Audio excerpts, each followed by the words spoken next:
José de Arimatea pide a Pilatos el cuerpo de Jesús. Apenas se restableció un poco la tranquilidad en la ciudad, cuando el gran consejo de los judíos envió a pedir a Pilatos que mandara romper las piernas a los crucificados para que no estuvieran en cruz el sábado. Pilatos dio las órdenes necesarias. Enseguida, José de Arimatea vino a verlo. Había conocido la muerte de Jesús y formó con Nicodemo el proyecto de enterrarlo en una sepultura nueva que había mandado construir a poca distancia del Calvario. Halló a Pilatos inquieto y agitado. Le pidió que le diese el cuerpo de Jesús, el rey de los judíos, para enterrarlo.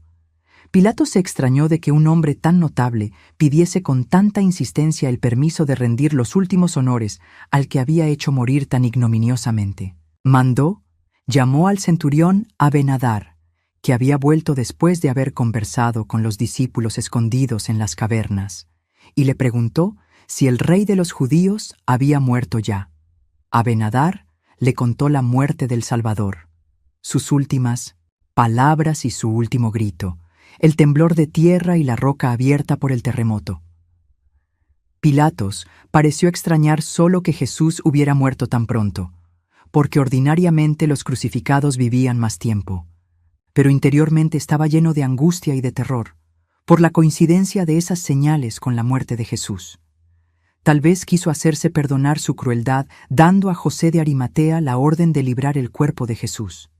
También tuvo satisfacción en dar esa bofetada a los príncipes de los sacerdotes que hubieran visto con gusto a Jesús enterrado sin honor entre dos ladrones. Envió un agente al Calvario para ejecutar sus órdenes. Creo que fue Abenadar, pues lo vi asistir al descenso de la cruz. José de Arimatea, al salir de casa de Pilatos, fue en busca de Nicodemo, que lo esperaba en casa de una mujer de sanos instintos. Esta casa estaba situada en una calle ancha, cerca de la callejuela donde nuestro Señor fue tan cruelmente ultrajado al principio del camino de la cruz. Esta mujer vendía hierbas aromáticas, y Nicodemo le había comprado lo que era necesario para embalsamar el cuerpo de Jesús. José fue a comprar una rica sábana. Sus criados tomaron en un portal, cerca de la casa de Nicodemo, escaleras, martillos, clavos, jarros llenos de agua, esponjas, y pusieron los más pequeños de estos objetos sobre unas angarillas, semejantes a aquellas en que los discípulos de Juan Bautista pusieron su cuerpo cuando lo sacaron de la fortaleza de Maqueronte, abertura del costado de Jesús, muerte de los ladrones. Mientras tanto, el silencio y el duelo reinaban sobre el Gólgota. El pueblo, atemorizado, se había dispersado. María, Juan, Magdalena, María, hija de Cleofás, y Salomé estaban de pie o sentados enfrente de la cruz, la cabeza cubierta y llorando. Algunos soldados estaban recostados sobre el terraplén que rodeaba la llanura. Casio, a caballo, iba de un lado a otro. El cielo estaba oscuro y la naturaleza parecía enlutada. Pronto llegaron 6 alguaciles con escalas, azadas, cuerdas y barras de hierro para romper las piernas a los crucificados. Cuando se acercaron a la cruz, los amigos de Jesús se apartaron un poco, y la Virgen Santísima temía que ultrajasen aún el cuerpo de su Hijo. Apliquen sus escalas a la cruz para asegurarse de que Jesús estaba muerto. Habiendo visto que el cuerpo estaba frío y rígido, lo dejaron y subieron a las cruces de los ladrones. 2 alguaciles les rompieron los brazos por encima y por debajo de los codos con sus martillos, y otro les rompieron las piernas y los muslos. Gestas daba gritos horribles, y le pegaron 3 golpes sobre el pecho para acabarlo de matar. Dimas dio un gemido y murió. Fue el primero de los mortales que volvió a ver a su Redentor. Desataron las cuerdas, dejaron caer los cuerpos al suelo, los arrastraron hacia el bajo que había entre el Calvario y las murallas de la ciudad, y allí los enterraron. Los verdugos dudaban todavía de la muerte de Jesús, y el modo horrible con que habían quebrado los miembros de los ladrones hacía temblar a las santas mujeres por el cuerpo del Salvador. Mas el oficial inferior Casio, hombre de 25 años, muy activo y atropellado, cuya vista endeble y cuyos ojos viscos excitaban la mofa de sus compañeros, recibió una inspiración súbita. la ferocidad bárbara de los verdugos, las angustias de las santas mujeres y el ardor grande que excitó en él la divina gracia, le hicieron cumplir una profecía. Empuñó su lanza y dirigió su caballo hacia la elevación donde estaba la cruz. Se paró entre la cruz del buen ladrón y la de Jesús, y tomando su lanza con ambas manos, la clavó con tanta fuerza en el costado derecho del Señor, que la punta atravesó el corazón, un poco más abajo del pulmón izquierdo. Cuando la retirada, salió de la herida una cantidad de sangre y agua que llenó su cara como un baño de salvación y de gracia. Se apeó, se arrodilló, se dio golpes de pecho y confesó a Jesús en alta voz. La Virgen Santísima y sus amigas, cuyos ojos estaban siempre fijos sobre Jesús, vieron con inquietud la acción de este hombre y se precipitaron hacia la cruz dando gritos. María cayó en los brazos de las santas mujeres como si la lanza hubiera atravesado su propio corazón, mientras que Casio, de rodillas, alababa a Dios, pues los ojos de su cuerpo y de su alma se habían curado y abierto a la luz. Todos estaban conmovidos profundamente a la vista de la sangre del Salvador, que había corrido en un hoyo de la peña, al pie de la cruz. Casio, María, las santas, mujeres y Juan reconocieron la sangre y el agua en frascos y limpiaron el suelo con paños. Casio, que había recobrado toda la plenitud de su vista, estaba en humilde contemplación. Los soldados, sorprendidos del milagro que se había operado en él, se hincaron de rodillas, dándose golpes de pecho, y confesaron a Jesús. Casio, bautizado con el nombre de Longinos, predicó la fe como diácono, y llevó siempre sangre de Jesús sobre sí.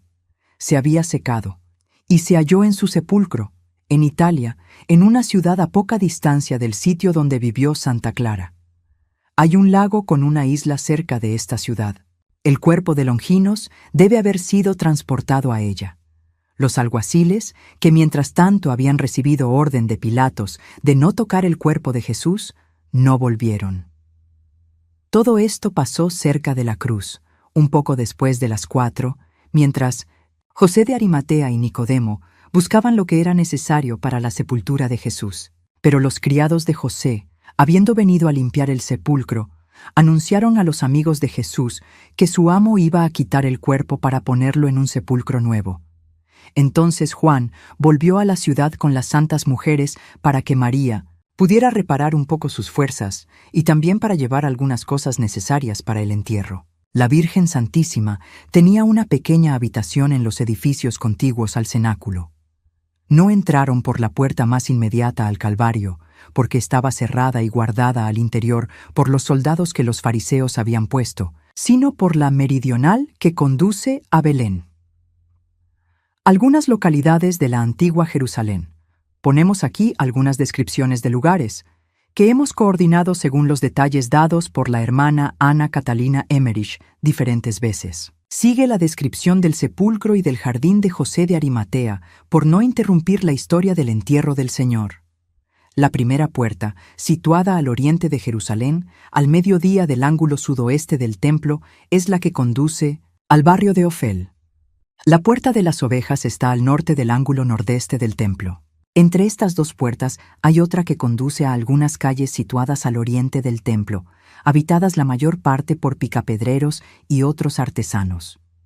Las casas de que se componen se apoyan en los cimientos del templo, y pertenecen casi todas a Nicodemo, que las ha hecho construir, y casi todos esos artesanos trabajan para él. Nicodemo ha hecho construir nuevamente una hermosa puerta que conduce a esas calles, y que se llama Puerta de Moria.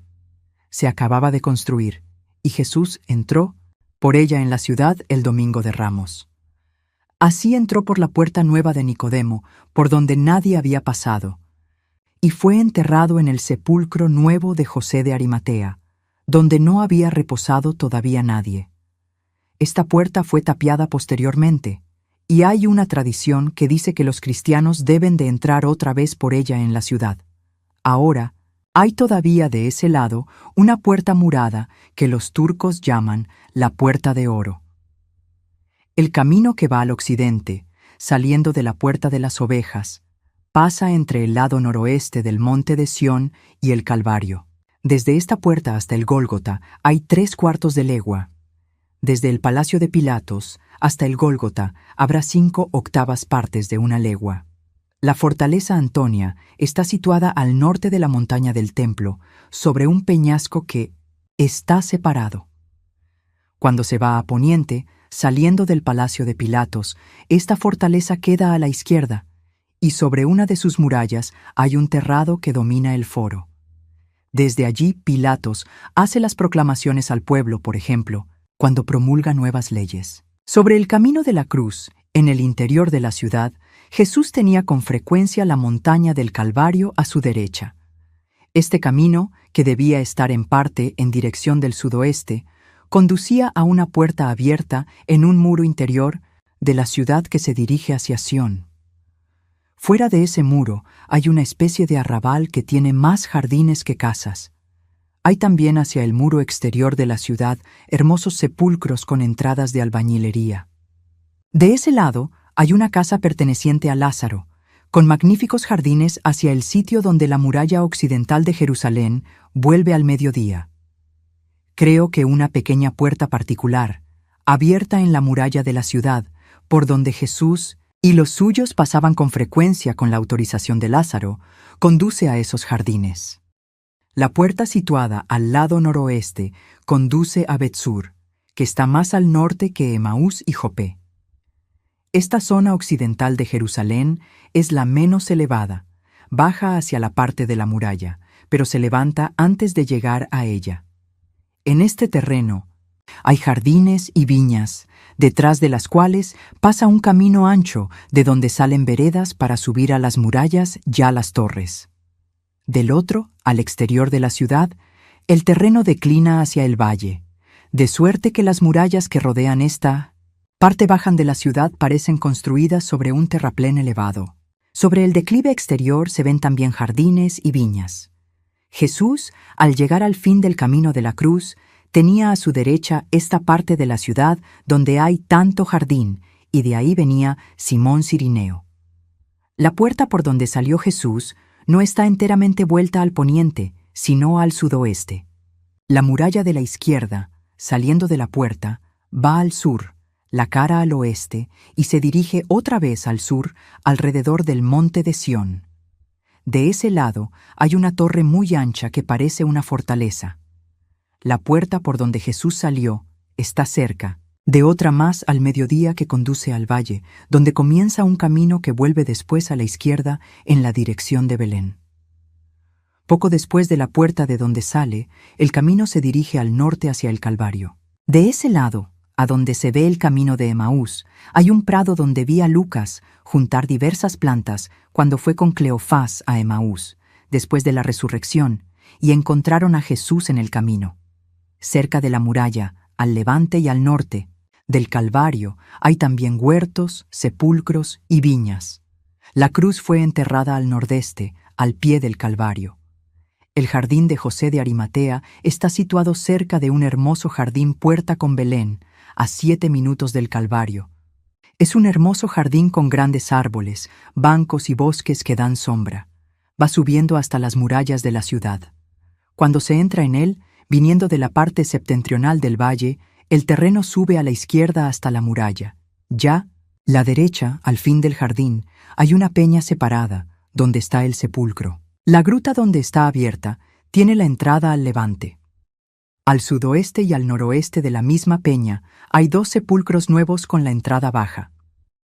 Al oeste de la peña pasa una vereda que la rodea. He uno terreno delante de la entrada del sepulcro. Está más elevado, y hay escalones para bajar a él.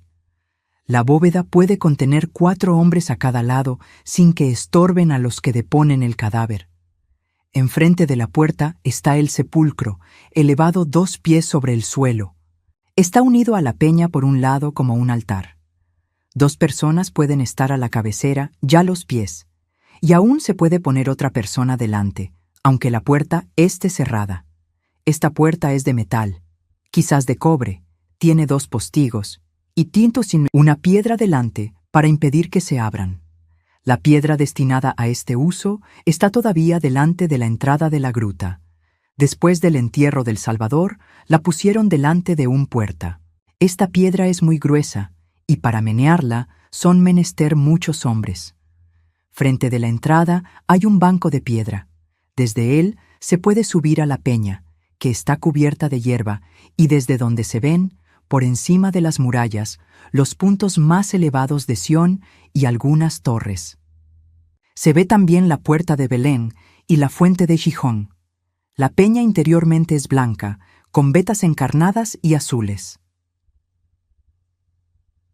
Descendimiento. Mientras la cruz estaba abandonada y rodeada solo de algunos guardias, vi 5 personas que habían venido de Betania por el valle, acercándose al Calvario, elevan los ojos hacia la cruz y alejarse furtivamente. Pienso que serán discípulos. Encontré 3 veces en las inmediaciones a 2 hombres examinando y deliberando. Eran José de Arimatea y Nicodemo. Una vez era en las inmediaciones y durante la crucifixión, quizás cuando hicieron comprar los vestidos de Jesús. Otra vez, estaban mirando si el pueblo se iba, y fueron al sepulcro para preparar alguna cosa. Volvieron a la cruz, mirando a todas partes como si esperasen una ocasión favorable. Después trazaron su plan para bajar de la cruz el cuerpo del Salvador, y se volvieron a la ciudad. Se ocuparon en transportar los objetos necesarios para embalsamar el cuerpo. Sus criados tomaron algunos instrumentos para desclavarlo de la cruz y 2 escaleras, que consistían en un madero atravesado de distancia a distancia por palos que formaban los escalones. Había ganchos que se podían colgar más arriba o más abajo, y que serían para fijar las escaleras o para colgar lo que necesitaran en su trabajo. Nicodemo había comprado 100 libras de raíces, que equivalían a 37 libras de nuestro peso, como me fue explicado. Llevaba esos aromas en pequeños corchos colgados del cuello sobre el pecho. En uno de esos corchos habla unos polvos. Tenían algunos paquetes de hierbas en sacos de pergamino o de cuero. José llevaba también una caja de un ungüento, no sé de qué sustancia. Al fin, los criados debían llevar sobre unas angarillas jarros, botas, esponjas y herramientas. Llevaron fuego en un faro cerrado. Los criados salieron de la ciudad antes que sus amos y por otra puerta, quizás la de Betania, y después se dirigieron hacia el Calvario. Pasaron por delante de la casa donde la Virgen, Juan y las santas mujeres habían venido a llevar diversas cosas para embalsamar el cuerpo de Jesús. Juan y las santas mujeres siguieron a los servidores a poca distancia. Había 5 mujeres. Algunas llevaban debajo de los mantos un horrible paquete de tela. Las mujeres tenían la costumbre, cuando salían por la noche o para hacer secretamente alguna acción piadosa, de cubrirse con una sábana larga y de más de una vara de ancho. Comenzaban por envolverse un brazo y se envolvían el resto del cuerpo tan estrechamente que apenas podía andar. Yo las he visto así envueltas. Esa sábana les llegaba de un brazo al otro y les cubría la cabeza. Hoy presentaba un aspecto extraño. Era un vestido de luto. José y Nicodemo tenían también vestidos de luto, con mangas negras y cintura ancha. Sus capas, que se las habían puesto sobre la cabeza, eran anchas, largas y de color pardo. Les servían para tapar lo que llevaban. Se dirigieron hacia la puerta que conduce al Calvario. Las calles estaban desiertas.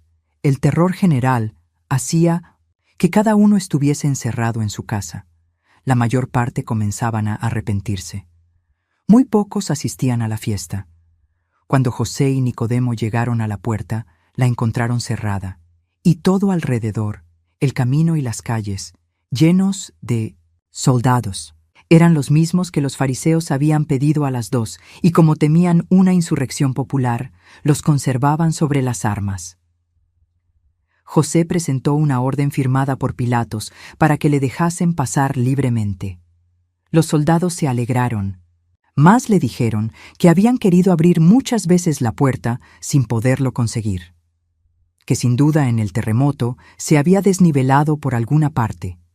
Que por esa razón los alguaciles encargados de romper las piernas a los crucificados habían tenido que pasar por otra puerta.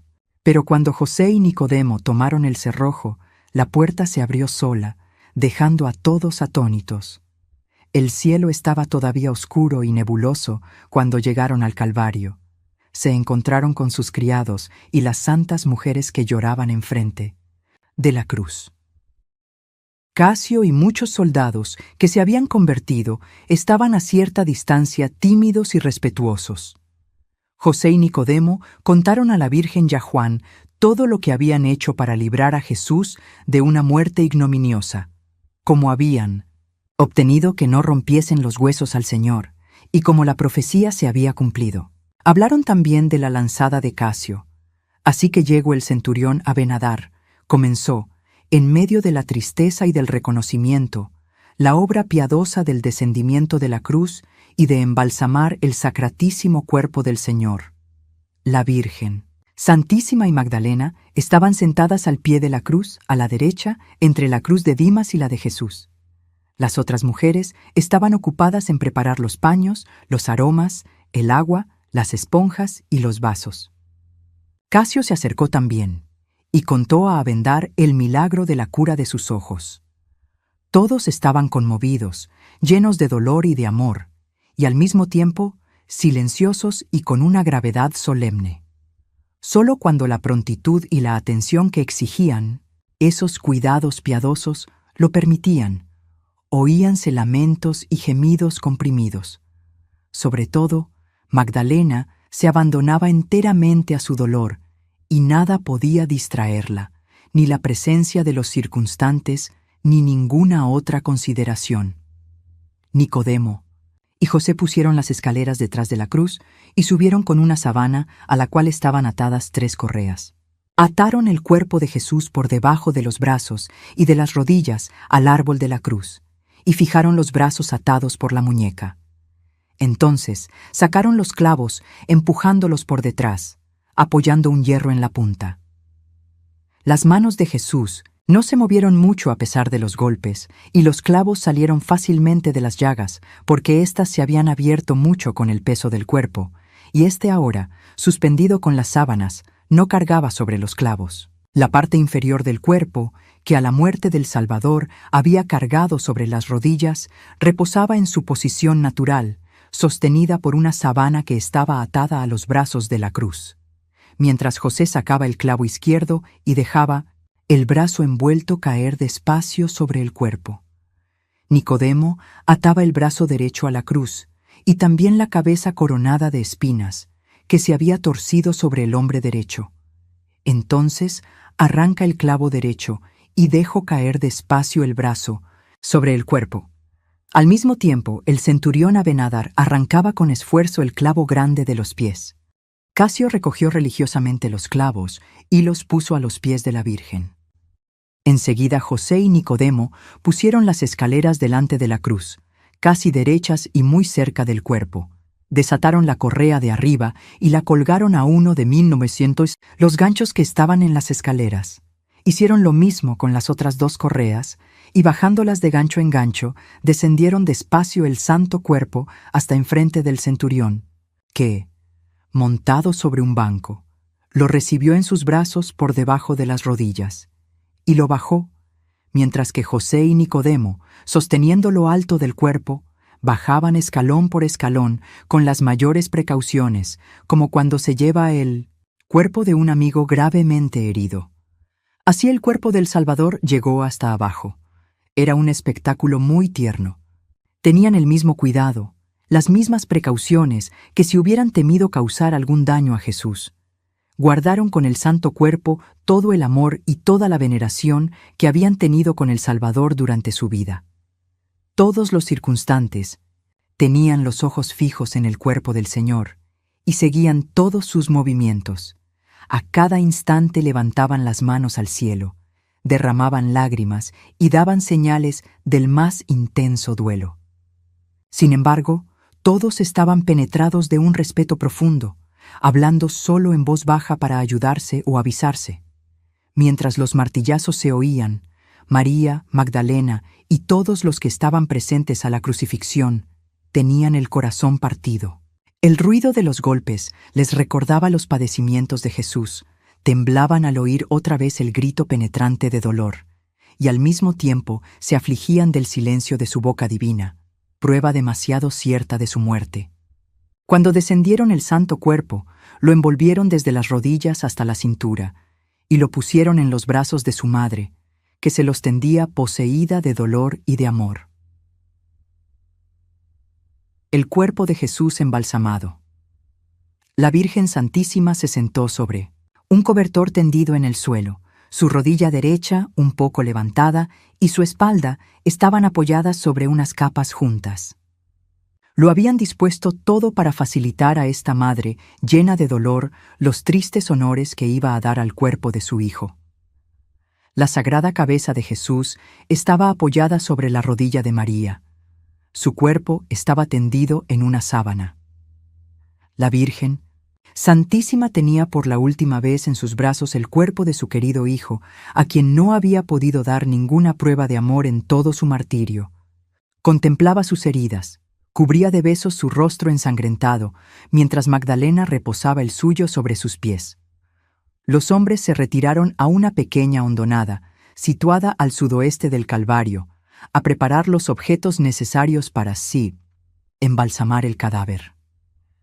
Casio, con algunos soldados que se habían convertido al Señor, estaba a una distancia respetuosa. Toda la gente malintencionada había regresado a la ciudad, y los soldados formaban solo una guardia de seguridad para impedir que alguien interrumpiera los últimos honores rendidos a Jesús. Algunos prestan su ayuda cuando se la pedían. Las santas mujeres daban vasos, esponjas, paños, ungüentos y aromas cuando se necesitaban, y el resto del tiempo estaban atentas a corta distancia. Magdalena se hallaba siempre a los pies de Jesús.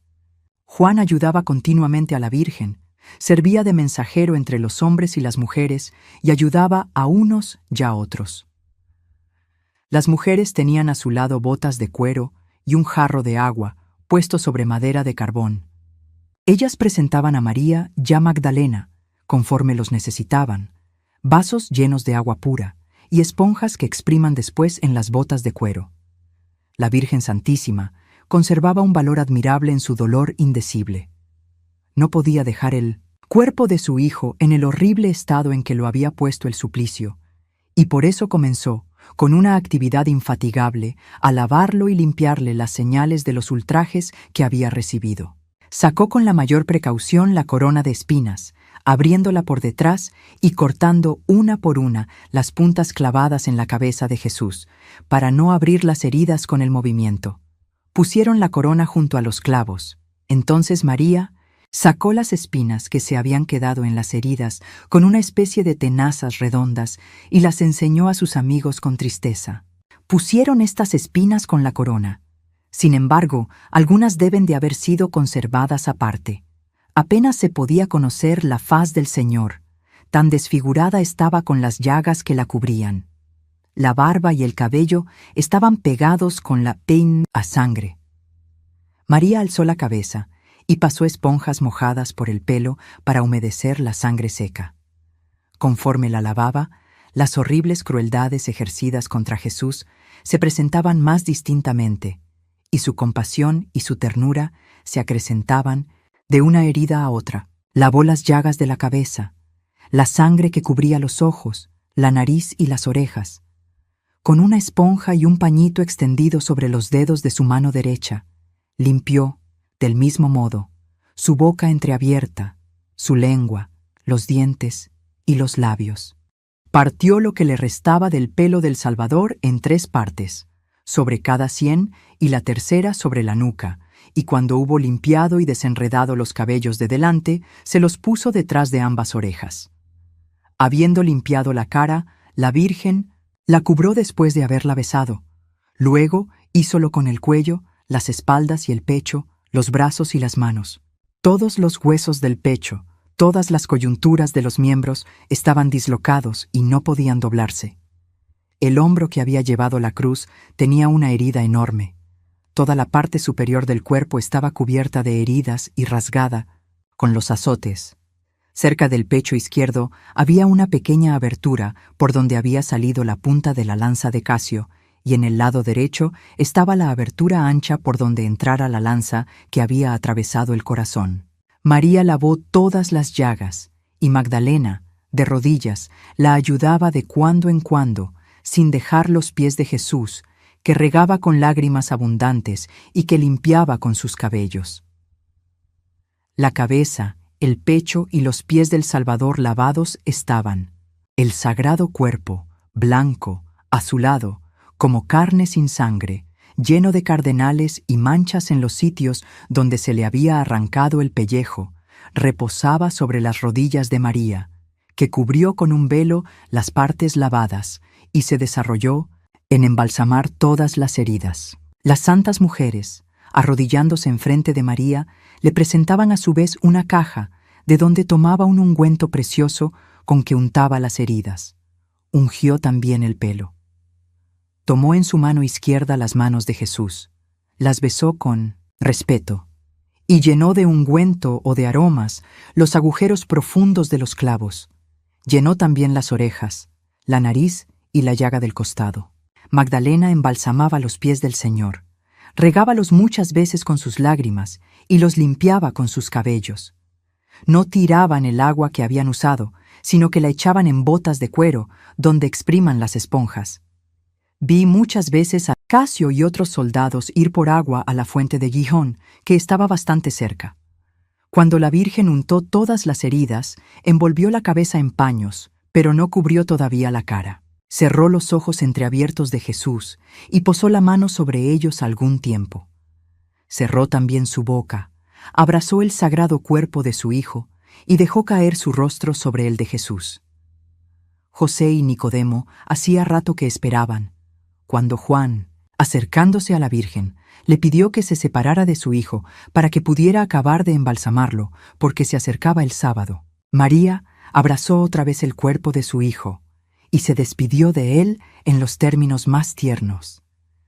Entonces los hombres lo tomaron de los brazos de su madre en la sábana donde estaba puesto y lo llevaron a cierta distancia.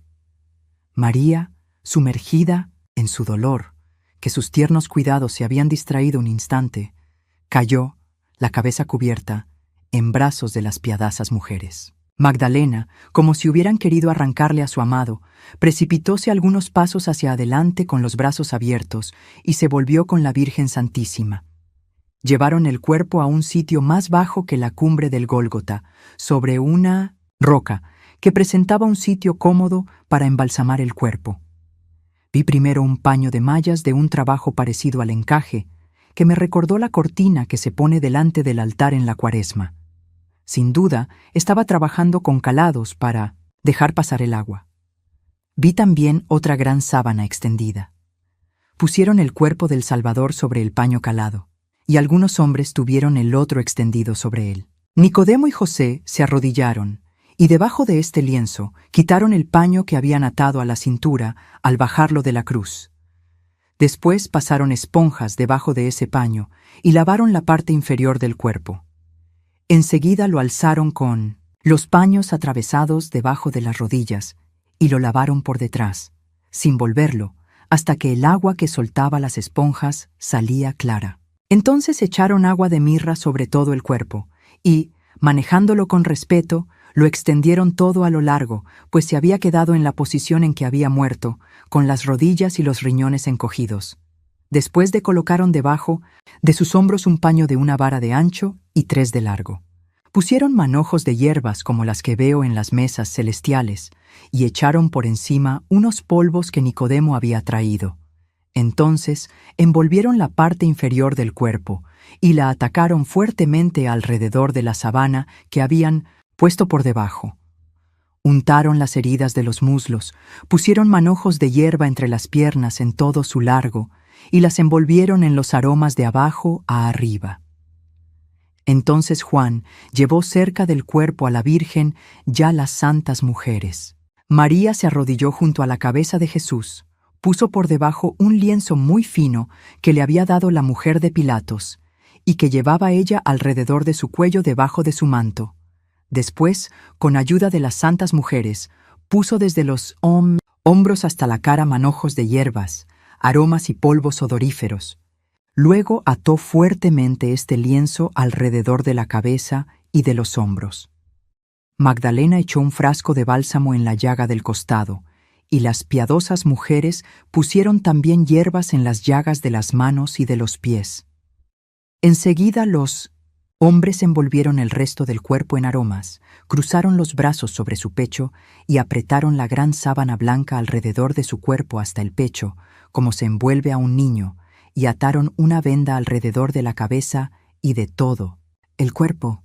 Al fin, pusieron al Salvador en la gran sábana de 6 varas que había comprado José de Arimatea, y lo envolvieron, colocadas diagonalmente. Una punta de la sábana estaba doblada desde los pies hasta el pecho, y la otra sobre la cabeza y los hombros, las otras 2 envueltas alrededor del cuerpo. Como todos rodeaban el cuerpo del Señor y se arrodillaban para despedirse de él, un milagro se operó a sus ojos. El sagrado cuerpo de Jesús, con sus heridas, apareció representado sobre la sábana que lo cubría, como si hubiera querido recompensar su celo y su amor, y dejarles su retrato a través de los velos que lo cubrían. Abrazaron el cuerpo llorando, y besaron con respeto su milagrosa efigie. Su asombro se aumentó cuando, alzando la sábana blanca, vieron que todas las vendas que ataban el cuerpo estaban como antes, y que la sábana superior había recibido sola la milagrosa efigie. No era la marca de heridas echando sangre, pues todo el cuerpo estaba envuelto y cubierto de aromas. Era un retrato sobrenatural, un testimonio de la divinidad creadora que residía siempre en el cuerpo de Jesús. He visto muchas cosas relativas a la historia posterior de esa sábana, mas me sería imposible coordinarlas. Después de la resurrección, estuvo en poder de los amigos de Jesús. Cayó también 2 veces en las manos de los judíos y fue venerada más tarde en diferentes lugares. La he visto en Asia, en casa de cristianos no católicos. Se me ha olvidado el nombre de la ciudad, que está situada en un país cercano a la patria de los 3 Reyes Magos. En la diócesis de Münster cuelgan en las iglesias una cortina con bordados calados que representan las 5 llagas y los instrumentos de la pasión. Jesús metido en el sepulcro. Los hombres pusieron el cuerpo sagrado sobre unas angarillas de cuero, cubiertas con un cobertor oscuro. Esto me recuerda el arca de la alianza. Nicodemo y José llevaban sobre sus hombros los palos de delante, y Abenadar y Juan los de atrás. Enseguida venían la Virgen, María de Elí, su hermana mayor, Magdalena y María Cleofás. Después las mujeres que habían estado sentadas a cierta distancia, Verónica, Juana Chuza, María, madre de Marcos, Salomé, mujer del Zebedeo, María Salomé, Salomé de Jerusalén, Susana y Ana, sobrina de San José, Casio y los soldados. Cerraban la marcha. Las otras mujeres, Maroni de Naim, Dina la Samaritana y María la Sufanita, estaban en Betania con Marta y Lázaro. 2 soldados con luces iban delante para alumbrar en la gruta del sepulcro. Anduvieron así cerca de 7 minutos, cantando salmons en tono dulce y melancólico. Vi sobre una altura del otro lado del valle a Santiago el Mayor, hermano de Juan, que los veía pasar y que volvió a anunciar a los otros discípulos lo que había visto. Se pararon a la entrada del jardín de José. Lo abrió arrancando algunos palos, que sirvieron después de palancas para llevar a la gruta la piedra que debía tapar el sepulcro. Cuando llegaron a la peña, levantaron el santo cuerpo sobre una tabla larga, cubierta con una sábana. La gruta, que estaba recientemente abierta, había sido barrida por los criados de Nicodemo. El interior estaba limpio y decoroso. Las santas mujeres se sentaron enfrente de la entrada. Los 4 hombres entraron en el cuerpo del Señor, llenaron de aromas una parte del sepulcro y extendieron una sábana sobre la cual pusieron el cuerpo. Le mostré otra vez su amor con sus lágrimas y sus abrazos, y salieron de la gruta. Entonces entró la Virgen, se sentó junto a la cabeza y se cayó llorando sobre el cuerpo de su hijo. Cuando salió de la gruta, Magdalena se precipitó en ella. Había juntado en el jardín flores y ramos que echó sobre Jesús. Cruzó las manos y besó llorando los pies de Jesús. Pero habiéndole dicho los hombres que querían cerrar el sepulcro, se volvió con las otras mujeres. Doblaron las puntas de las sábanas sobre el cuerpo y pusieron la tapa de un color oscuro y cerraron la puerta. Delante había 2 palos, uno horizontal y otro vertical, que formaban la cruz. La gruesa piedra destinada a cerrar el sepulcro, que estaba aún a la puerta de la gruta, tenía la forma de un cofre o de una piedra tumular.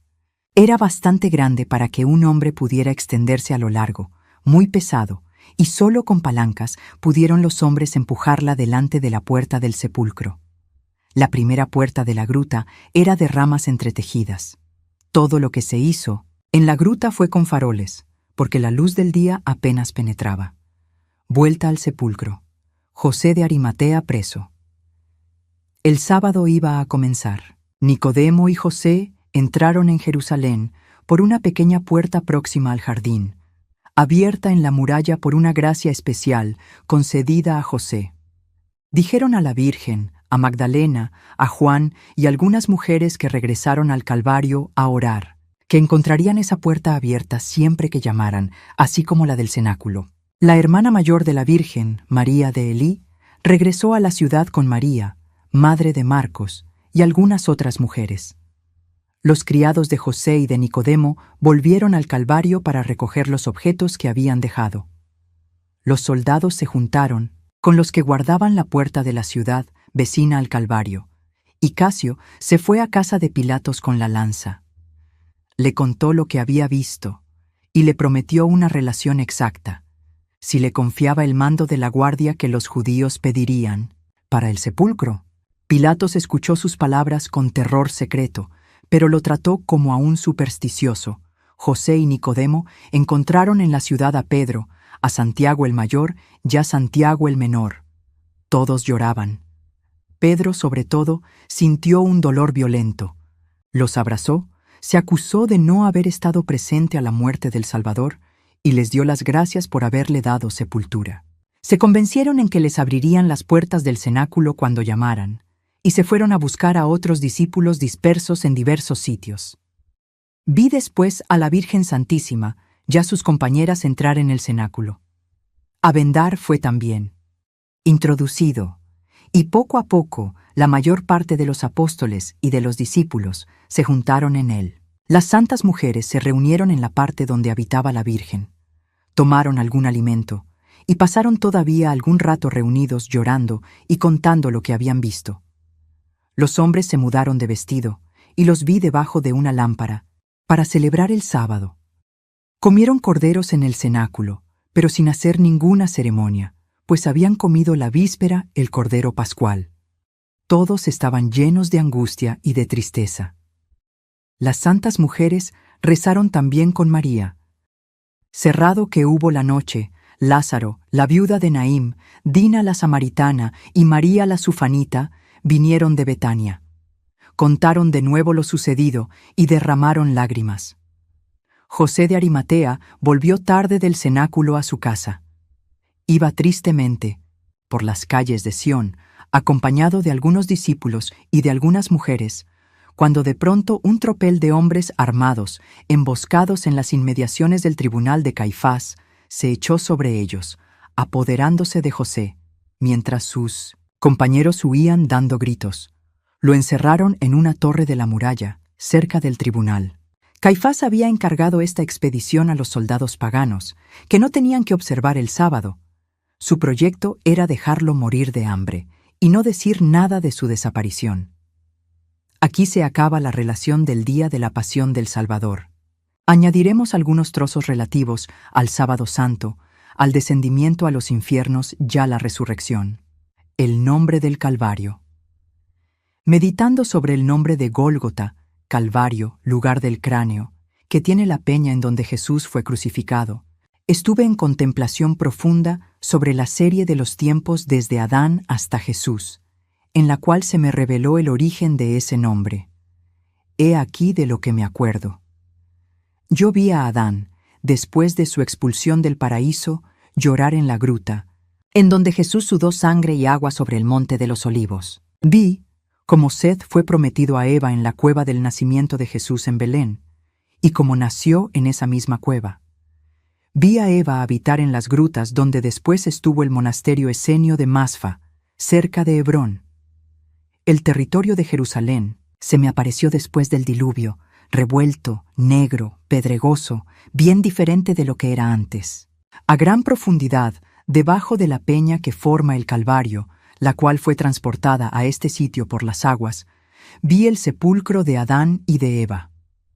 Faltaba la cabeza y una costilla a uno de los esqueletos, y la otra cabeza estaba puesta a Lis, esqueleto a quien no pertenecía.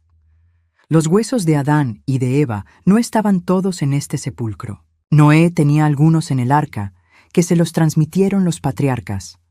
Noé y Abraham, cuando ofrecían un sacrificio, los ponían sobre el altar para recordar a Dios su promesa. Cuando Jacob dio a José su vestido de diversos colores, le dio también algunos huesos de Adán para servirle de reliquias. José los llevaba siempre sobre el pecho, y fueron metidos con sus propios huesos en el primer relicario que los hijos de Israel llevaron de Egipto. He visto muchas cosas, pero se me han olvidado las unas, y me falta tiempo para contar las otras.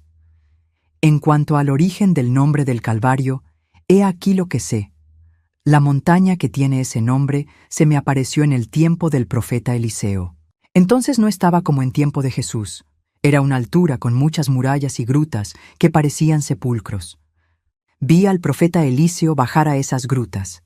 No sé decir si lo hizo realmente o si era simplemente una visión. Le vi sacar un cráneo de un sepulcro de piedra donde reposaban huesos. Uno que estaba a su lado, creo que era un ángel, le dijo: «Es el cráneo de Adán». El profeta quiso llevárselo, pero el que estaba con él no se lo permitió. Vi sobre el cráneo algunos pelos rubios esparcidos. Supe también que, habiendo contado al profeta lo que le había sucedido, el sitio recibió el nombre de Calvario. En fin, yo vi que la cruz de Jesús estaba puesta verticalmente sobre el cráneo de Adán, y supe que ese sitio era precisamente el medio de la tierra. Al mismo tiempo conocí los números y las medidas propias a todos los países, cada uno en particular, y la relación que tenían entre sí. He visto ese medio desde arriba y como de un vuelo. Desde allí se ven más claramente que en un mapa los diversos países, las montañas, los desiertos, los mares y los ríos, los pueblos y los lugares más pequeños, así los más cercanos, como los más remotos. La cruz y el lagar. Meditando sobre esta palabra o este pensamiento de Jesús sobre la cruz, estoy exprimido como el vino que se ha puesto aquí en el lagar por la primera vez. Debo dar toda mi sangre hasta que venga el agua, mas no se hará aquí más vino. Esto me fue explicado por una visión relativa al Calvario. Yo vi, en una época posterior al diluvio, este terreno menos escabroso y menos estéril que lo fue. Después, había viñas y prados. Vi al patriarca Jafet, un viejo alto, moreno, rodeado de inmensos rebaños y de una posteridad numerosa. Sus hijos y él tenían viviendas labradas en la tierra y cubiertas con techos de hierbas y de flores. Alrededor había viñas y ensayaban sobre el Calvario, en presencia de Jafet, una nueva manera de hacer vino. También vi las antiguas maneras de preparar el vino. No me acuerdo más que de lo siguiente. Primero se contentaban comiendo la uva. Después la pisaron en tinas de piedra con pilones y en grandes tajos de madera. Esta vez habían imaginado un nuevo lagar, que se parecía a la Santa Cruz. Era un tronco de árbol vaciado y elevado verticalmente. Un saco de uva estaba colgado arriba. Sobre ese saco había un pilón y encima un peso, y de los dos lados del tronco salían brazos que llegaban al saco por aberturas dispuestas a propósito y que estrujaban la uva cuando los movían bajando las extremidades. El mosto corría fuera del árbol por 5 aberturas y caía en una cuba de piedra. Desde ahí llegaba por un caño de corcho untado de resina a esa especie de cisterna abierta en la peña, a donde encerraron a Jesús antes de crucificarlo. Al pie del tronco, en la cueva de piedra, había una reja para no dejar pasar los pezones, que se ponían a un lado. Cuando alzaron el lagar, llenaron el saco de uvas, lo clavaron en lo alto, pusieron y maniobraron los brazos para hacer correr el vino. Todo eso me recordó la crucifixión, a causa de la semejanza del tronco y de la cruz. Tenían una caña larga, con una extremidad llena de puntas, de suerte que parecía una cabeza de cardo, y la pasaban por el tronco o por el conducto cuando se obstruían. Eso me recordó la lanza y la esponja. Había pelejos y corchos. Vi muchos, hombres jóvenes que tenían solo un lienzo a la cintura, como Jesús, trabajando en ese lagar. Jafet era muy viejo. Tenía barba larga y un vestido de pieles. Miró con placer el nuevo lagar. Era una fiesta. Sacrificaron sobre un altar de piedra animales que corrían por la viña, asnillos, cabras y ovejas. No fue en este sitio en el que Abraham vino a sacrificar a Isaac. Fue quizás sobre el monte de Moría. He olvidado muchas instrucciones relativas. Al vino, al vinagre, a los escobajos, a las diferentes distribuciones a derecha y a izquierda. Lo siento, pues las menores cosas en esta materia tienen una profunda significación simbólica. Si Dios quiere que las dé a conocer, me las mostrarán otra vez. Extracto de una visión anterior. En una visión del último mes de la vida de Jesús, Ana Catalina Emmerich vio 3 caldeos de un lugar cuyo nombre se parece a Siedor, y donde esos paganos tenían una escuela de sacerdotes, ir a visitar al Señor en Betania, a casa de Lázaro. Ya en otra ocasión había contado lo siguiente de su religión y de su templo. A poca distancia de ese templo había una pirámide con galerías en donde observaban los astros. Anunciaban lo porvenir por la marcha de los animales e interpretaban los sueños. Sacrificaban animales, pero siempre con horror a la sangre que dejaban caer al suelo. Tenían fuego consagrado y agua consagrada. Conservaban el jugo de una planta y panecitos consagrados, según el rito de su religión. Su templo, de forma ovalada, estaba lleno de imágenes de metal muy bien trabajadas. Tenían el presentimiento de una Madre de Dios. El objeto principal de su templo era un obelisco triangular. En uno de los 2 lados había una figura con pies de animales que tenía en sus manos una bola, un aro, un manojito de hierbas, una manzana gruesa con el pezón y otras cosas. Su cara era como un sol con rayos. Tenía muchas telas y significaba la producción y la conservación de la naturaleza. Su nombre era como Mitre o Mitras. En el otro lado había una figura de animal con un cuerno. Era un unicornio y se llamaba Asfas o Aspas. Combatía con su cuerno contra un animal malo que estaba en el tercer lado. Este tenía una cabeza de lechuza con un pico encorvado, 4 patas con uñas, 2 alas y una cola que acababa como la de un escorpión. Se me ha olvidado su nombre, pues no me acuerdo fácilmente de esos nombres extranjeros. Los confundo uno con otro, y solo puedo indicar a qué se parecen. Al ángulo de la columna, encima de los 2 animales que reñían, había una estatua, que debía representar a la madre de todos los dioses. Su nombre era como Alba o Albas. La llamaban también granero lleno de trigo, y salía de su cuerpo un haz de espigas. Su cabeza estaba agachada, pues llevaba en el pescuezo un cántaro de monoas vino. Tenía un lema que decía: el trigo se debe volver pan, la uva se debe volver vino, para mantener todas las cosas. Encima de esta figura había una especie de corona, y sobre la columna 2 letras que me parecían una O y una W, quizás alfa y omega. Pero lo que más me admiró en el templo fue un altar de metal con un jardincito redondo, cubierto de un enrejado de oro, y debajo de él se vio la figura de una virgen. En medio había una fuente compuesta de muchos estanques sellados, junto uno al otro, y delante de ella una cepa verde con un hermoso racimo colorado, que entraba en un lagar, cuya Forma me recordó la de la cruz. En la punta de un tronco hueco había un embudo ancho, cuya extremidad llegaba a un saco de uvas. Sobre el saco había 2 brazos móviles que entraban en el árbol por los lados y trituraban las uvas, cuyo jugo corría por aberturas. El jardincito, redondo, tenía 5 o 6 pies de diámetro. Estaba lleno de flores, de arbustos y de frutas, todos bien ejecutados y con una significación profunda.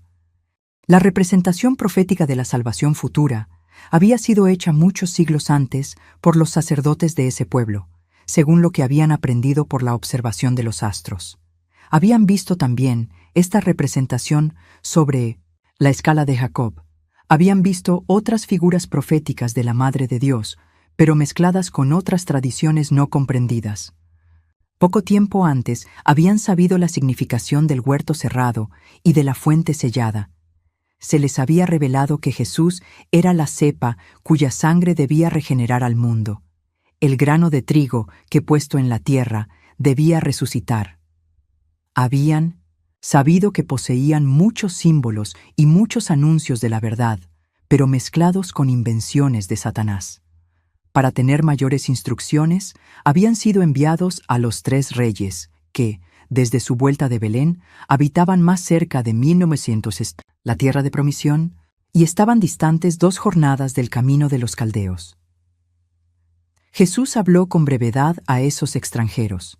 Los enviaron a Cafarnaúm, en casa del centurión Zorobabel. Jesús había curado a su criado, que había sido pagano como ellos, y que debía instruirlos. Eran hombres de gran estatura, jóvenes, bellos y esbeltos. Tenían otra conformación que los judíos. Sus pies y sus manos eran de rara pequeñez. A esto se puede referir lo que dijo la monja en otra ocasión. Cuando veo parábolas relativas a la viña, o cuando rezo por algunas diócesis o por algunas parroquias que se me presentan bajo la forma de viñas, donde me parece que debo hacer trabajos penosos, veo siempre en ellas el lagar parecido a la cruz, pero elevado en medio de una cuba o de un hoyo profundo. Los brazos del tronco se pueden mover con los pies. Terremoto y apariciones a la muerte de Jesús. Entre los muertos resucitados en Jerusalén, cuyo número llegó a 100, no había ningún pariente de Jesús. He visto en otros lugares de la Tierra Santa otros muertos aparecer y dar testimonio de Jesús. Así vi a Sadoc, hombre muy piadoso, que había dado todo lo que poseía a los pobres y al templo, y que había fundado una comunidad de esocenios, aparecerse una mucha gente en las inmediaciones de Hebrón.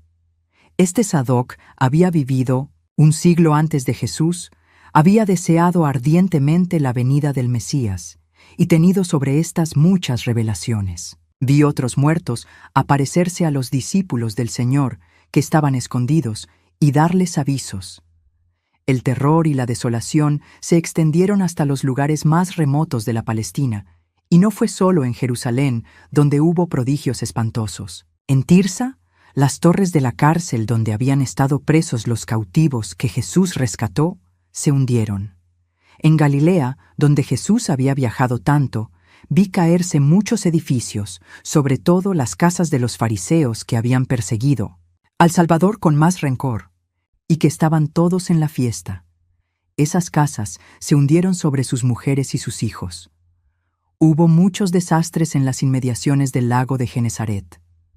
Muchos edificios se desplomaron en Cafarnaúm. El muro que estaba delante del hermoso jardín del centurión Zorobabel se abrió. El lago inundó el valle y llegó hasta Cafarnaúm, que está a media legua. La casa de Pedro y la habitación de la Virgen, situadas al salir del pueblo, quedaron intactas. El lago estuvo muy agitado, sus orillas se hundieron por muchas partes. Su configuración se mudó totalmente, con semejanza a la que hoy tiene. Hubo, sobre todo, grandes cambios en su extremidad sudoeste, cerca de Tariqueo, porque había una calzada larga de piedra construida entre el lago y una especie de laguna, y que daba una dirección constante al curso del Jordán, a su salida del lago. Toda la calzada se destruyó con el terremoto. Hubo muchos desastres al este del lago, en el sitio donde los cerdos pertenecientes a los habitantes de Gergesa se habían precipitado en el lago. También los hubo en Gergesa, en Gerasa y en todo el distrito de Corazaín. La montaña donde se hizo la segunda multiplicación de los panes fue removida, y la piedra donde se había verificado el milagro se partió por en medio. En la Decápolis, ciudades enteras se hundieron. En Asia, muchos sitios sufrieron bastante, sobre todo al este y al noroeste de Paneas. En la Galilea superior, muchos fariseos hallaron sus casas arruinadas al volver de la fiesta. Muchos de ellos recibieron la noticia en Jerusalén. Por eso, los enemigos de Jesús emprendieron tan poco contra la comunidad cristiana en la fiesta de Pentecostés. Una parte del templo de Garizim se arruinó. Había un ídolo sobre una fuente, en un pequeño templo, cuyo techo se hundió en la fuente con el ídolo. La mitad de la sinagoga de Nazaret, de donde habían echado a Jesús, se hundió, así como la parte de la montaña de donde habían querido precipitarle. Hubo muchas perturbaciones en el curso del Jordán por causa de las conmociones, y mudó de dirección en muchos sitios. En Maqueronte y en las otras ciudades de Herodes todo estuvo tranquilo. Este país estaba fuera de la penitencia y de las amenazas, semejante a aquellos hombres que no se cayeron y por consiguiente no se levantaron en el huerto de los olivos.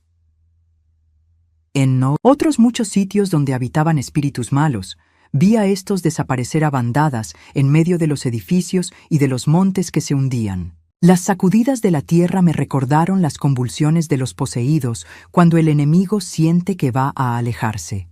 En Gergesa, una parte de la montaña, desde donde los demonios se habían echado en un lago con los cerdos, rodó dentro de ese lago. Y entonces vi una multitud de malos espíritus precipitarse en el abismo como nube oscura. En Nicea, si no me equivoco, vi un acontecimiento singular, de que me acuerdo de una manera imperfecta. Había un puerto con muchos barcos y, cerca de ese puerto había una casa con una torre elevada, donde vi un pagano encargado de vigilar esos barcos. Tenía que subir con frecuencia a la torre y mirar lo que pasaba en el mar. Habiendo oído un gran ruido sobre los barcos del puerto, subió deprisa para ver qué sucedía, y vio volar sobre el puerto figuras siniestras que le gritaron con voz lastimera: «Si quieres conservar los barcos, hazlos salir de aquí, pues vamos a entrar en el abismo, el grande Pan ha muerto». Le dijeron otras cosas. Le recomendaron que contara lo que le decían en un viaje de mar que tenía que hacer pronto, y que recibiera bien a los mensajeros que vendrían a anunciar la doctrina del que acababa de morir. Así los malos espíritus estaban obligados por el poder de Dios a avisar a ese hombre y a encargarle que anunciara su derrota. Mandó poner las naves en seguridad, y entonces se levantó una tempestad horrible. Los demonios se precipitaron aullando en el mar, y la mitad del pueblo se hundió. Su casa subsistió en pie. Poco tiempo después hizo un gran viaje y anunció la muerte del gran Pan, si es ese el nombre que dio al Salvador. Después vino a Roma, donde se admiraron mucho de lo que contestó. Su nombre era como Tamus o Tramus. Los judíos ponen guardia en el sepulcro. En la noche del viernes al sábado, vi a Caifás y a los principales judíos consultarse sobre lo que había que hacer, vistos los prodigios que habían sucedido y la disposición del pueblo. Al salir de esta deliberación, fueron por la noche a casa de Pilatos, y le dijeron que como aquel seductor había asegurado que resucitaría al tercer día, era menester guardar el sepulcro 3 días, porque si no, sus discípulos podrían llevarse su cuerpo y esparcir el rumor de su resurrección, y esa nueva decepción sería peor que la primera. Pilatos, no queriendo mezclarse en ese negocio, les dijo: «Tenéis una guardia, mandad que guarde el sepulcro como lo entendéis». Sin embargo, les dio a Casio, que debía observarlo todo, para hacer una relación exacta de lo que viera. Los vi salir de la ciudad antes de levantarse el sol. Los 12 soldados que los acompañaban no estaban vestidos a la romana. Eran soldados del templo. Tenían faroles puestos en palos para verlo todo a pesar de la oscuridad de la noche, y para alumbrarse en la oscura gruta donde estaba el sepulcro. Así que llegaron, se aseguraron de la presencia del cuerpo de Jesús. Después ataron una cuerda atravesada delante de la puerta del sepulcro, y ataron otra segunda sobre la piedra gruesa que estaba delante, y lo sellaron todo con un sello semicircular. Los fariseos se volvieron al pueblo, y los guardias se pusieron enfrente de la puerta exterior. Había 5 o 6 hombres que se relevaban. Casio no se movió de su puesto. Estaba sentado o de pie delante de la gruta para poder ver los pies del sepulcro. Había recibido grandes gracias internas y la inteligencia de muchos misterios. No acostumbrado a estar en ese estado de iluminación espiritual, estuvo todo el tiempo en una especie de abstracción, sin ver los objetos exteriores. Se transformó en un nuevo hombre y pasó todo el día en la penitencia y en la adoración. Los amigos de Jesús el sábado santo. Habría unos 20 hombres juntos en el cenáculo. Tenían vestiduras largas, blancas, con cinturones, y celebraban el sábado. Se separaron para acostarse y muchos se fueron a sus casas. El sábado por la mañana se juntaron otra vez, rezando y leyendo alternativamente. De cuando en cuando introducían a los que llegaban. En la parte de la casa donde estaba la Virgen Santísima, había una gran sala con celdas separadas para los que querían pasar la noche. Cuando las piadosas mujeres volvieron del sepulcro, una de ellas subió una lámpara colgada en medio de la sala y se sentaron debajo de ella alrededor de la Virgen. Oraron con mucha tristeza y mucho reconocimiento. Pronto llegaron Marta, Maroni, Dina y Mara, que habían venido de Betania con Lázaro. Este se había ido con los discípulos al cenáculo. Les contaron con mucho llanto la muerte y la sepultura del Salvador. Después, como era tarde, algunos hombres, y entre ellos José de Arimatea, vinieron por las mujeres que querían volver a la ciudad. Entonces fue cuando tomó preso a José. Las mujeres que se quedaron en el cenáculo entraron en las celdas dispuestas alrededor de la sala para tomar algún descanso. A medianoche se levantaron y se reunieron debajo de la lámpara, alrededor de la Virgen, para orar. Cuando la Madre de Jesús y sus compañeras acabaron ese rezo nocturno, que veo continuar en todos los tiempos por los fieles hijos de Dios y las almas santas que una gracia particular excita, o que se conforman con las reglas dadas por Dios, y su iglesia, Juan llamó a la puerta de la sala con algunos discípulos, y enseguida reconocieron sus capas y lo siguieron al templo. A las 3 de la mañana, cuando fue sellado el sepulcro, vi a la Virgen ir al templo, acompañada de las otras santas mujeres, de Juan y de otros muchos discípulos. Muchos judíos tenían la costumbre de ir al templo antes de amanecer después de haber comido el Cordero Pascual. El templo se abría a medianoche, porque los sacrificios comenzaban temprano.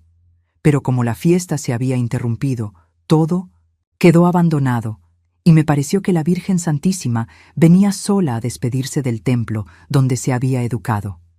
Estaba abierto, según la costumbre de ese día, y el espacio alrededor del tabernáculo, reservado a los sacerdotes, estaba franco al pueblo, según se acostumbraba ese día. Mas el templo estaba solo, y no había más que algunos guardas y algunos criados. Todo estaba en desorden por los acontecimientos de la víspera. Había sido profanado con las apariciones de los muertos, y yo me preguntaba a mí misma, ¿cómo podrá purificarse de nuevo? Los hijos de Simeón y los sobrinos de José de Arimatea, llenos de tristeza por la prisión de su tío, condujeron por todas partes a la Virgen ya sus compañeros, pues estaban de guardia en el templo. Todos contemplaron con terror las señales de la ira de Dios, y los que acompañaban a la Virgen le contaron los acontecimientos de la víspera. Todavía no habían reparado los estragos causados por el temblor de tierra.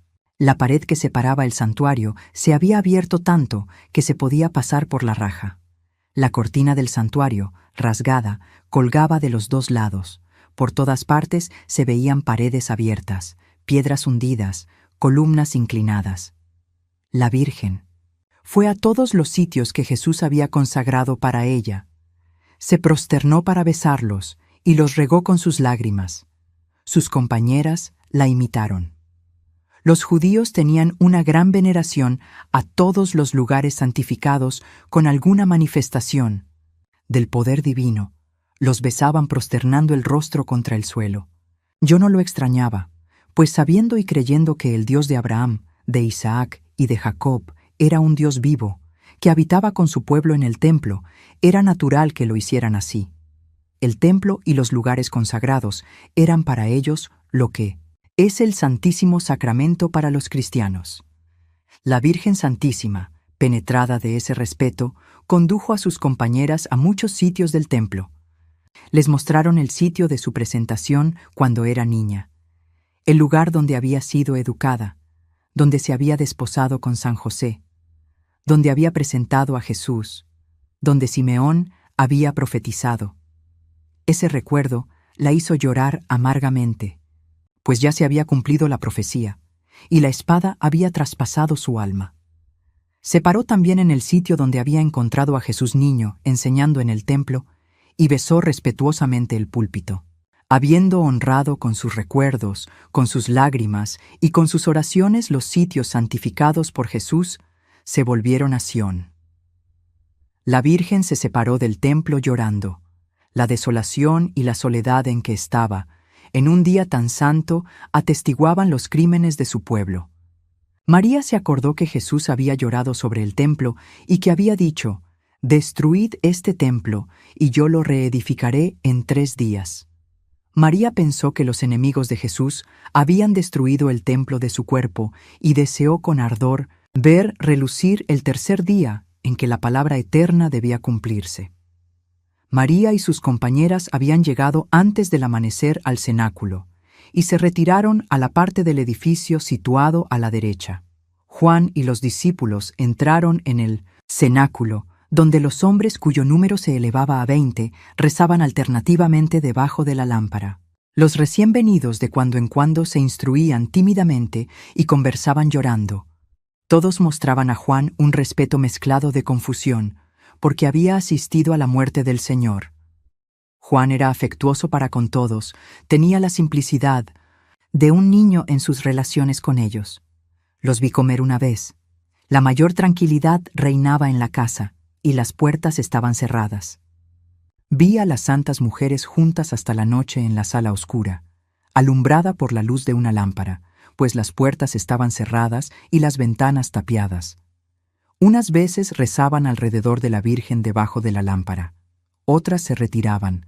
Aparte, se cubrían la cabeza con un velo de luto y se sentaban sobre ceniza en señal de dolor, o rezaban con la cara vuelta a la pared. Las más débiles tomaron algún alimento, las otras ayunaron. Mis ojos se volvieron muchas veces hacia ellas, y siempre las vi rezando o mostrando su dolor del modo que he dicho. Cuando mi pensamiento se unía al de la Virgen, que estaba siempre ocupada en su Hijo, yo veía el sepulcro y los guardias sentados a la entrada. Casio estaba arrimado a la puerta, sumergido en meditación. Las puertas del sepulcro estaban cerradas y la piedra por delante. Sin embargo, vi el cuerpo del Señor, rodeado de esplendor y de luz, y 2 ángeles en adoración. Pero en mi meditación, habiéndose dirigido sobre el alma del Redentor, vi una pintura tan grande y tan complicada del descenso a los infiernos, que solo he podido acordarme de una pequeña parte. Voy a contarla como mejor pueda. Jesús baja a los infiernos. Cuando Jesús, dando un grito, exhaló su alma santísima, yo la vi como una forma luminosa, entró en la tierra al pie de la cruz. Muchos ángeles, entre los cuales estaba Gabriel, la acompañaban. Vi su divinidad estar unida con su alma y también con su cuerpo suspendido en la cruz. No puedo expresar cómo eso se efectuaba. El sitio donde entró el alma de Jesús estaba dividido en 3 partes. Eran como 3 mundos. Parecióme observar que eran de forma redonda y que cada uno de ellos tenía su esfera separada. Delante del limbo había un lugar más claro y más sereno. En él veo entrar las almas libres del purgatorio antes de ser conducidas al cielo. El limbo, donde estaban los que esperaban la redención, hallábase rodeado de una esfera parda y nebulosa, y dividido en muchos círculos. El Salvador radiante de luz, era conducido en triunfo por los ángeles entre los dos círculos. En el de la izquierda estaban los patriarcas anteriores a Abraham. En el de la derecha hallábanse las almas de los que habían vivido desde Abraham hasta San Juan Bautista. Cuando Jesús pasó así, no lo conocieron. Mas todo se llenó de gozo y de deseo, y hubo como una dilatación en esos lugares estrechos donde estaban apretados. Jesús pasó entre ellos como el aire, como la luz, como el rocío de la redención, más con la rapidez de un viento impetuoso. Penetró entre esos dos círculos hasta un sitio cubierto de niebla, donde estaban Adán y Eva. Les hablaron, y ellos le adoraron con gozo indecible. El Señor, acompañado de los dos primeros seres humanos, entró a la izquierda en el círculo. De los patriarcas anteriores a Abraham, era una especie de purgatorio. Entre ellos había malos espíritus que atormentaban e inquietaban el alma de algunos. Los ángeles llamaron y mandaron abrir, pues había una especie de puerta que estaba cerrada. Me pareció que los ángeles decían: «Abrid las puertas». Y Jesús entró en triunfo. Los malos espíritus se alejaron, gritando: «¿Qué hay entre tú y nosotros? ¿Qué vienes a hacer aquí? ¿Quieres crucificarnos?». Los ángeles los encadenaron y los echaron delante. Las almas que estaban en ese lugar no tenían más que un leve presentimiento y un conocimiento oscuro de Jesús. El Salvador se presentó a ellas y cantaron sus alabanzas. El alma del Señor, hacia el limbo propiamente, encontró el alma del buen ladrón conducida por los ángeles al seno de Abraham, y la del mal ladrón que los demonios llevaban a los infiernos. El alma de Jesús, acompañada de los ángeles, de las almas libertadas y de los malos espíritus cautivos, entró en el seno de Abraham. Ese lugar me pareció más elevado, como cuando se sube de una iglesia subterránea a la iglesia superior. Los demonios encadenados resistían y no querían entrar, mas los ángeles les obligaron a ello. Allí se encontraron todos los santos israelitas. A la izquierda, los patriarcas, Moisés, los jueces y los reyes. A la derecha, los profetas, los signos antecesores de Jesús y sus parientes, como Joaquín, Ana, José, Zacarías, Isabel y Juan. No había malos espíritus en ese lugar. La sola pena que en él se padecía era el deseo ardiente del cumplimiento de la promesa, el cual estaba satisfecho. Una alegría y felicidad indecibles entraron en esas almas, que saludaron y adoraron al Redentor. Algunos de ellos fueron enviados sobre la tierra para tomar momentáneamente sus cuerpos y dar testimonio de Jesús. Entonces fue cuando tantos, muertos, se aparecieron en Jerusalén. Se me aparecieron como cadáveres errantes, y depusieron otra vez sus cuerpos en la tierra, como un enviado de la justicia deja su capa de oficio cuando ha cumplido con la orden de sus superiores. Después, vi a Jesús, con su acompañamiento triunfal, entrar en una esfera más profunda, donde se encontraron los paganos piadosos que habían tenido un presentimiento de la verdad y la desearon. Había entre ellos malos espíritus, pues tenían ídolos. Vi a los demonios obligados a confesar su fraude, y esas almas adoraron al Señor con grande alegría. Los demonios fueron encadenados y llevados cautivos. Vi también a Jesús atravesar como libertador muchos lugares donde había almas encerradas. Pero mi triste estado no me permite contarlo todo. En fin, vi a Jesús acercarse con rostro severo al centro del abismo. El infierno se me apareció bajo la forma de un edificio inmenso, tenebroso, alumbrado con una luz metálica. A su entrada había enormes puertas negras con cerraduras y cerrojos. Un aullido de horror se elevaba sin cesar. Las puertas se hundieron, y apareció un mundo horrible de tinieblas. La celestial Jerusalén se me aparece ordinariamente como una ciudad donde las moradas de los bienaventurados se presentan bajo la forma de palacios y de jardines llenos de flores y de frutos maravillosos, según su condición de beatitud. Lo mismo aquí, creí ver un mundo entero, una reunión de edificios y de habitaciones muy complicadas. Pero en las moradas de los bienaventurados todo está formado bajo una ley de paz infinita, de armonía eterna. Todo tiene por principio la beatitud, en lugar de que en el infierno todo tiene por principio la ira eterna, y discordia y la desesperación.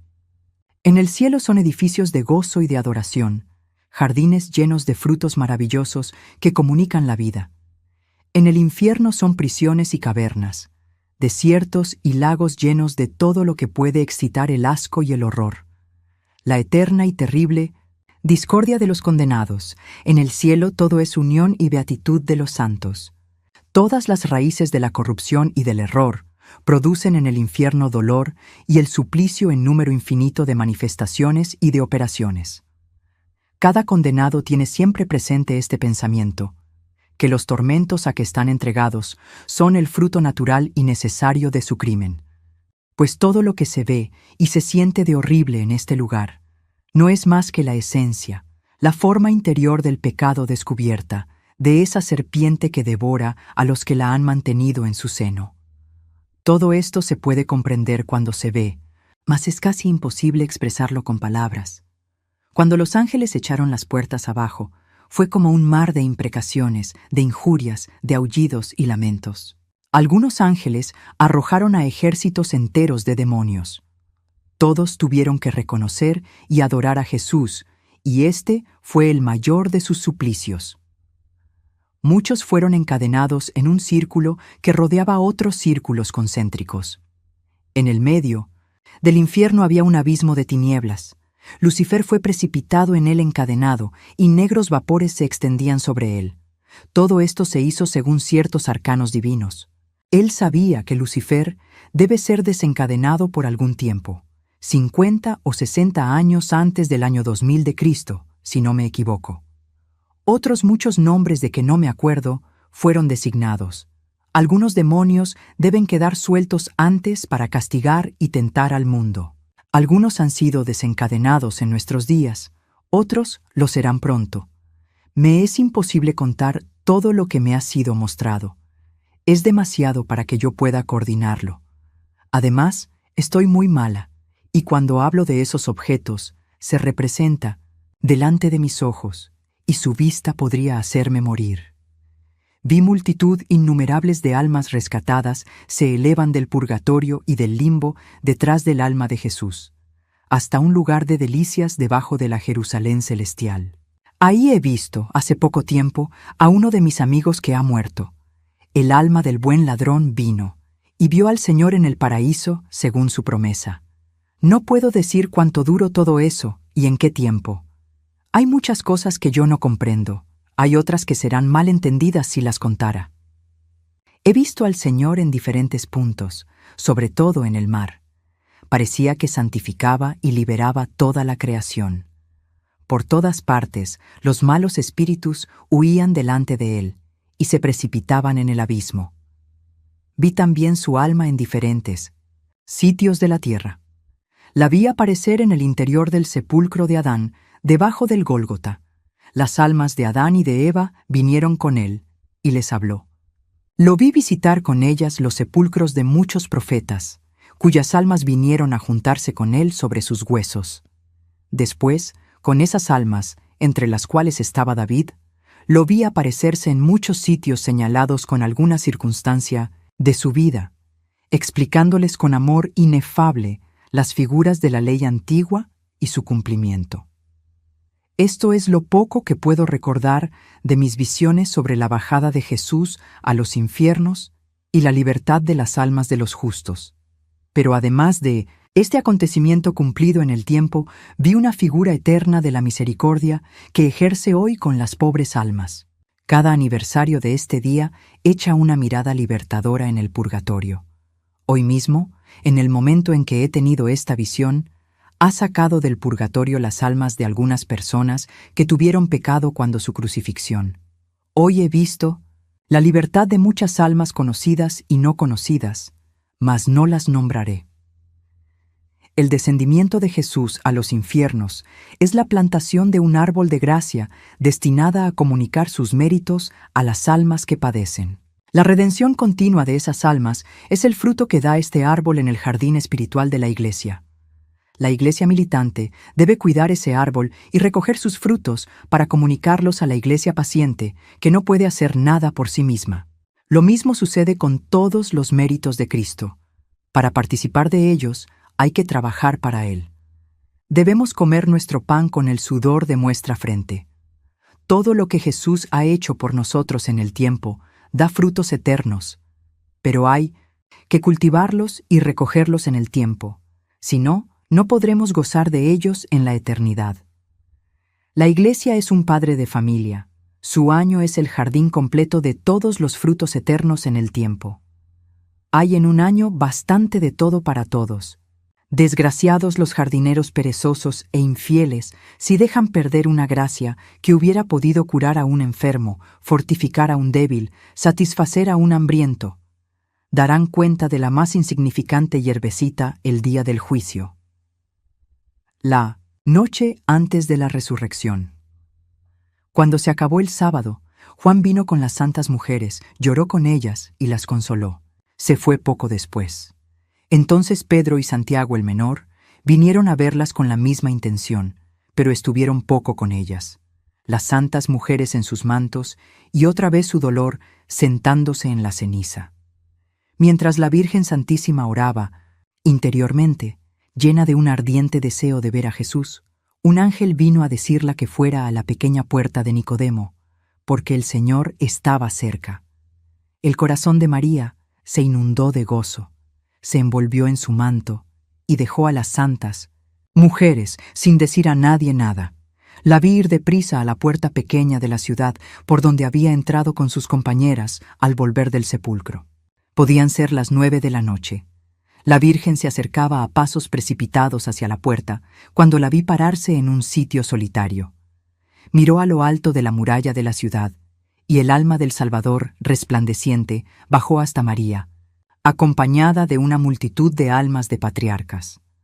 Jesús, volviéndose hacia ellos y mostrando a la Virgen, dijo: «María, mi madre». Pareció que la abrazaba y desapareció. La Virgen se arrodilló y besó la tierra en el sitio donde había aparecido. Sus rodillas y sus pies quedaron impresos sobre la piedra, y se volvió llena de un consuelo inefable a las santas mujeres, que encontró ocupadas en preparar ungüentos y aromas. No les dijo lo que había visto, pero sus fuerzas se habían renovado. Consoló a las otras y las fortaleció en la fe. Cuando María volvió, vi a las santas mujeres cerca de una mesa larga, cubierta con un paño que llegaba al suelo. Encima había muchos manojos de hierbas que ellas arreglaban, mezclándolas, botes de bálsamo y agua de nardo, y además flores, frescas, entre las cuales había, me parece, una iris rayada y una azucena. Mientras la ausencia de la Virgen, Magdalena, María de Cleofás, Salomé, Juana y María Salomé habían ido a comprar todo esto a la ciudad. Al día siguiente querían cubrir con ello el cuerpo del Salvador. José de Arimatea puesto en libertad. Poco después de la vuelta de la Virgen Santísima, vi a José de Arimatea rezando en la cárcel. De pronto la prisión se llenó de luz, y oí una voz que le llamaba por su nombre. El tejado se levantó, dejando una abertura, y vi una forma luminosa echarle una sábana que me recordó la que sirvió para amortajar a Jesús. José la tomó con ambas manos, y se dejó levantar hasta la abertura, que cerró detrás de él. Cuando llegó a lo alto de la torre, la aparición desapareció. No sé si fue el Salvador o un ángel quien lo libertó. Siguió la muralla hasta Sin, cerca del cenáculo, que estaba en la inmediación de la meridional de Sión. Entonces bajó y llamó en el cenáculo. Los discípulos juntos habían cerrado la puerta. Estaban muy afligidos por la desaparición de José, creyendo que lo habían echado en una cloaca, así porque se había corrido la voz. Cuando le vieron entrar, su alegría fue grande, como más tarde cuando San Pedro fue libertado de la prisión. Contó lo que le había sucedido, le dieron de comer y tributaron gracias a Dios. Él salió de Jerusalén por la noche y se fue a Arimatea, su patria. Volvió, sin embargo, cuando supo que ya no corría peligro. Vi también al fin del sábado a Caifás y a otros sacerdotes hablar con Nicodemo en su casa. Le hicieron muchas preguntas con benevolencia fingida. Estuvo firme en su fe, defendió siempre la inocencia de Jesús y ellos se retiraron. La noche de la resurrección. Pronto vi el sepulcro del Señor. Todo estaba tranquilo alrededor. Había 6 o 7 guardias de pie o sentados. Casio está siempre en contemplación. El santo cuerpo, envuelto en la mortaja y rodeado de luz, reposaba entre los ángeles que yo había visto constantemente en adoración a la cabeza y a los pies del Salvador, desde que se le puso en el sepulcro. Esos ángeles parecían sacerdotes. Su postura y sus brazos cruzados sobre el pecho me recordaban los querubines del Arca de la Alianza, mas no les vi las alas. El santo sepulcro, todo entero, me recordó muchas veces el Arca de la Alianza en diversas épocas de su historia. Quizás la luz y la presencia de los ángeles eran visibles para Casio, pues estaba en contemplación delante de la puerta del sepulcro como quien adora al Santísimo Sacramento. Vi el alma del Señor, acompañada de las almas de los patriarcas, entrar en el sepulcro por medio del peñasco y mostrarles todas las heridas de su sagrado cuerpo. La mortaja se abrió, y el cuerpo apareció cubierto de llagas. Era lo mismo que si la divinidad que habitaba en él habría mostrado a esas almas, de un modo misterioso, toda la extensión de su martirio. Me parecía transparente, y se podía ver hasta el fondo de sus heridas. Las almas estaban llenas de respeto, mezclado de terror y de viva compasión. Enseguida, tuve una visión misteriosa que no puedo explicar ni contar bien claramente. Me pareció que el alma de Jesús, sin estar todavía completamente unida a su cuerpo, salía del sepulcro en él y con él. Me pareció ver a los 2 ángeles que adoraban a las extremidades del sepulcro levantar el sagrado cuerpo desnudo, cubierto de heridas, y subir hasta el cielo en medio de la roca que se conmovía. Jesús parecía presentar su cuerpo lacerado delante del trono de su Padre Celestial, en medio de los coros innumerables de ángeles prosternados. Quizás así como las almas de los profetas entraron momentáneamente en sus cuerpos después de la muerte de Jesús, sin volver a la vida en realidad, pues se separaron de nuevo sin el menor esfuerzo. En ese momento hubo una conmoción en la peña. 4 de los guardias habían ido por algo a la ciudad. Los otros 3 cayeron casi sin conocimiento. Atribuyeron eso a un temblor de tierra. Casio estaba conmovido, pues veía algo de lo que pasaba, aunque no era claro para él. Pero se quedó en su sitio esperando lo que iba a suceder. Mientras tanto, los soldados ausentes volvieron. Vi de nuevo a las santas mujeres que habían acabado de preparar sus aromas y se habían retirado a sus celdas. Sin embargo, no se acostaron para dormir, solo se reclinaron sobre los cobertores inscritos. Querían ir al sepulcro antes del amanecer, porque temían a los enemigos de Jesús. Pero la Virgen, llena de nuevo valor desde que se le había aparecido su Hijo, las tranquilizó, diciéndoles que podían descansar y sin temor ir al sepulcro, que no les sucedería ningún mal. Entonces se permitieron un poco de reposo. Serían las 11 de la noche cuando la Virgen, llevada de amor y por un deseo irresistible, se levantó, se puso un manto pardo y salió sola de la casa. Yo decía, como dejaran a esta Santa Madre, tan acabada, tan afligida, ir sola entre tanto peligro. Fue a la casa de Caifás, al palacio de Pilatos, corrió todo el camino de la cruz por las calles desiertas, parándose en los sitios donde el Salvador había sufrido los mayores dolores o pésimos tratamientos. Parecía que buscaba un objeto, perdido. Con frecuencia se prosternaba en el suelo, tocaba las piedras o las besaba, como si hubiera habido sangre del Salvador. Estaba llena de amor inefable, y todos los sitios santificados se le aparecían luminosos. Yo la acompañé todo el camino, y sentí todo lo que ella sentía, según la medida de mis fuerzas. Fue así hasta el Calvario, y conforme se iba acercando, se paró de pronto. Vi a Jesús con su sagrado cuerpo aparecerse delante de la Virgen, precedido de un ángel, teniendo a ambos lados a los 2 ángeles del sepulcro, y seguido de una multitud de almas libertadas.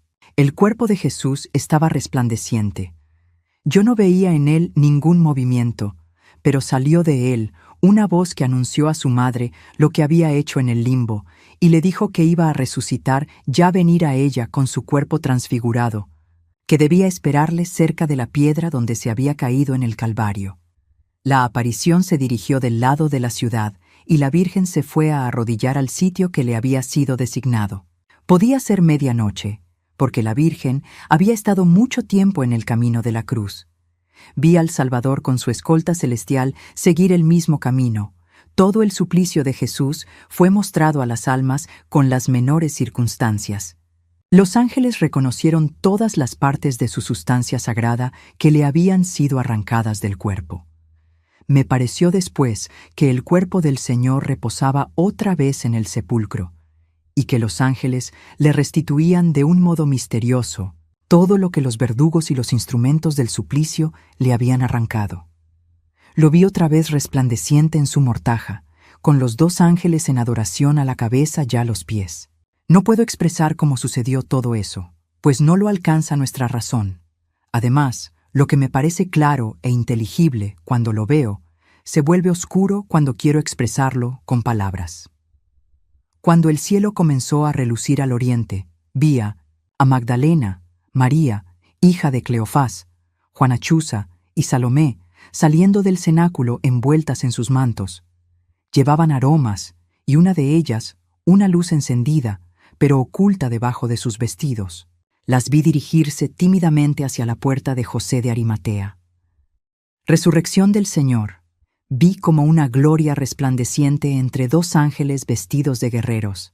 Era el alma de Jesús que, penetrando por la roca, vino a unirse con su cuerpo santísimo. Vi los miembros se mueven, y el cuerpo del Señor, unido con su alma y con su divinidad, saliendo de su mortaja, radiante de luz. Me pareció que en el mismo instante una forma monstruosa salió de la tierra, de debajo de la peña. Tenía cola de serpiente, cabeza de dragón, que levantaba contra Jesús. Me parece que además tenía cabeza humana. Vi en la mano del Salvador, resucitado, una bandera flotante. Pisó la cabeza del dragón y pegó 3 golpes en la cola con su palo. Después, el monstruo desapareció. He visto con frecuencia esta visión en la resurrección y he visto una serpiente igual, que parecía emboscada en la concepción de Jesús. Me recordé la serpiente del paraíso, todavía era más horrorosa. Pienso que esto se refiere a la profecía. El hijo de la mujer quebrantara la cabeza de la serpiente. Todo eso me parecía un símbolo de la victoria sobre la muerte. Pues cuando vi al Señor rompe la cabeza del dragón, ya no vi el sepulcro. Jesús, resplandeciente, se elevó por medio de la peña. La tierra tembló. Un ángel parecido a un guerrero se precipitó del cielo al sepulcro sobre ella. Los soldados cayeron como muertos y estaban tendidos en el suelo sin dar señales de vida. Casio, viendo la luz brillar en el sepulcro, se acercó, tocó los lienzos solos y se retiró con la intención de anunciar a Pilatos lo sucedido. Sin embargo, esperó un poco, porque había sentido el terremoto, y había visto al ángel echar la piedra a un lado y el sepulcro vacío, pero no había visto a Jesús. En el momento en que el ángel entró en el sepulcro y la tierra tembló, el Salvador resucitado se apareció a su madre en el Calvario. Estaba hermosa y radiante. Su vestido, parecido a un manto, flotaba tras de sí y parecía de un blanco azulado, como el humo visto al sol. Sus heridas estaban resplandecientes. Se podía meter el dedo en las aberturas de las manos. Salían rayos de la palma de la mano a la punta de los dedos. Las almas de los patriarcas se inclinaron ante la madre de Jesús. El Salvador mostró sus heridas a su madre, que se prosternó para besar sus pies, mas él la levantó y desapareció. Se veían relucir faroles a lo lejos, cerca del sepulcro, y el horizonte se esclarecía al oriente encima de Jerusalén. Las santas mujeres en el sepulcro. Las santas mujeres estaban cerca de la pequeña puerta cuando nuestro Señor resucitó, pero no vieron nada de los prodigios que habían sucedido en el sepulcro. Tampoco sabían que habían puesto guardia, porque no estuvieron la víspera a causa del sábado. Se preguntaban entre sí con inquietud: ¿quién nos levantará la piedra de la entrada? Querían echar agua de nardo y aceite odorífero sobre el cuerpo de Jesús, con aromas y flores. Querían ofrecer al Señor lo más precioso que habían podido encontrar para honrar su sepultura. La que había llevado más cosas era Salomé. No era la madre de Juan, sino una mujer rica de Jerusalén, parienta de San José. Resolvieron poner sus aromas sobre la piedra y esperar que algún discípulo viniera a levantarla. Los guardias estaban tendidos en el suelo como atacados de una apoplejía. La piedra estaba echada a la derecha, de modo que se podía abrir la puerta sin dificultad. Los lienzos que habían servido para envolver el cuerpo de Jesús estaban sobre el sepulcro. La grande sábana estaba en su sitio, pero con los aromas solo. Las vendas estaban sobre el borde anterior del sepulcro. Los paños con que María había envuelto la cabeza de su hijo, en el mismo sitio. Vi a las santas mujeres acercarse al huerto. Cuando vieron los faroles y los soldados tendidos alrededor del sepulcro, tuvieron miedo y se alejaron un poco. Pero Magdalena, sin pensar en el peligro, entró precipitadamente en el huerto y Salomé la siguió a cierta distancia. Las otras dos, menos resueltas, se quedaron a la puerta. Magdalena, al acercarse a los guardias, tuvo miedo y se volvió con Salomé, y las dos juntas, pasando entre los soldados tendidos en el suelo, entraron en la gruta del sepulcro. Vieron la piedra quitada, pero las puertas estaban cerradas. Magdalena las abrió llena de emoción y vio apartados los lienzos. El sepulcro estaba resplandeciente y un ángel estaba sentado a la derecha sobre la piedra. No sé si Magdalena oyó las palabras del ángel, mas salió perturbada del huerto y rápidamente corrió a donde estaban reunidos los discípulos. No sé tampoco si el ángel habló a María Salomé, que se había quedado a la entrada del sepulcro. La vi salir muy deprisa del huerto detrás de Magdalena y reunirse a las otras dos mujeres, anunciándoles lo que había sucedido. Se llenaron de sobresalto y de alegría al mismo tiempo, y no se atrevieron a entrar en el huerto. Casio, que había esperado un rato alrededor, pensando quizás ver a Jesús, fue a contarlo todo a Pilatos. Al salir, dijo a las santas mujeres todo lo que había visto, y las exhortó a que fueran a asegurarse por sus propios ojos. Ellas se animaron y entraron en el huerto. Estando en la entrada del sepulcro, vieron dos ángeles vestidos de blanco con trajes sacerdotales. Las mujeres se asustaron y cubriendo los ojos con las manos, se prosternaron hasta el suelo. Pero un ángel les dijo que no tenían miedo, que no buscaran al crucificado, porque había resucitado y estaba lleno de vida. Les enseñó el sitio vacío. Les mandó que dijeran a los discípulos lo que habían visto y oído, añadiendo que Jesús les precedería en Galilea, y que debían acordarse de sus palabras. El Hijo del Hombre será entregado a las manos de los pecadores, lo crucificarán y resucitará al tercer día. Entonces los ángeles desaparecieron. Las santas mujeres, temblando pero llenas de gozo, se volvieron hacia la ciudad. Iban conmovidas. No se apresuraban y se paraban de cuando en cuando para mirar si veían al Señor o si Magdalena volvía. Mientras tanto, Magdalena llegó al cenáculo. Estaba como fuera de sí y llamó con fuerza a la puerta. Algunos discípulos todavía estaban acostados durmiendo. Otros se hallaban levantados. Pedro y Juan abrieron. Magdalena les dijo desde afuera: «Han sacado al Señor del sepulcro. No sabemos dónde le han puesto». Después de estas palabras, se volvió corriendo al huerto. Pedro y Juan entraron en la casa y dijeron algunas palabras a los otros discípulos. Después la siguió corriendo, Juan más deprisa que Pedro. Magdalena entró en el huerto y se dirigió al sepulcro, conmovida de cansancio y de dolor. Estaba cubierta de rocío. Su manto habíase desprendido de la cabeza y de los hombros, y sus largos cabellos se veían descubiertos y flotantes. Como estaba sola, no se atrevió a bajar a la gruta y se paró un instante a la entrada. Se arrodilló para mirar dentro del sepulcro por entre las puertas, y al echar atrás sus cabellos, que le caían sobre la cara, vio 2 ángeles vestidos de blanco sentados a las extremidades del sepulcro, y oyó la voz de uno de ellos que decía: «Mujer, ¿por qué lloras?».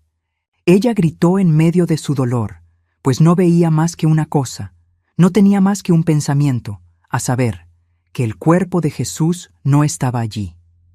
«Se han llevado a mi Señor y no sé a dónde lo han puesto». Después de estas palabras, viendo el sepulcro vacío, se salió y se puso a buscar aquí y allá. Le parecía que iba a encontrar a Jesús. Presentía confusamente que estaba cerca de ella, y la aparición de los ángeles no podía distraerla. Decíase que no veía que eran ángeles, y no podía pensar más que en Jesús. Jesús no está allí. ¿Dónde está Jesús? La vi errante de un lado a otro como una persona extraviada en su camino. El cabello le caía por ambos lados sobre la cara.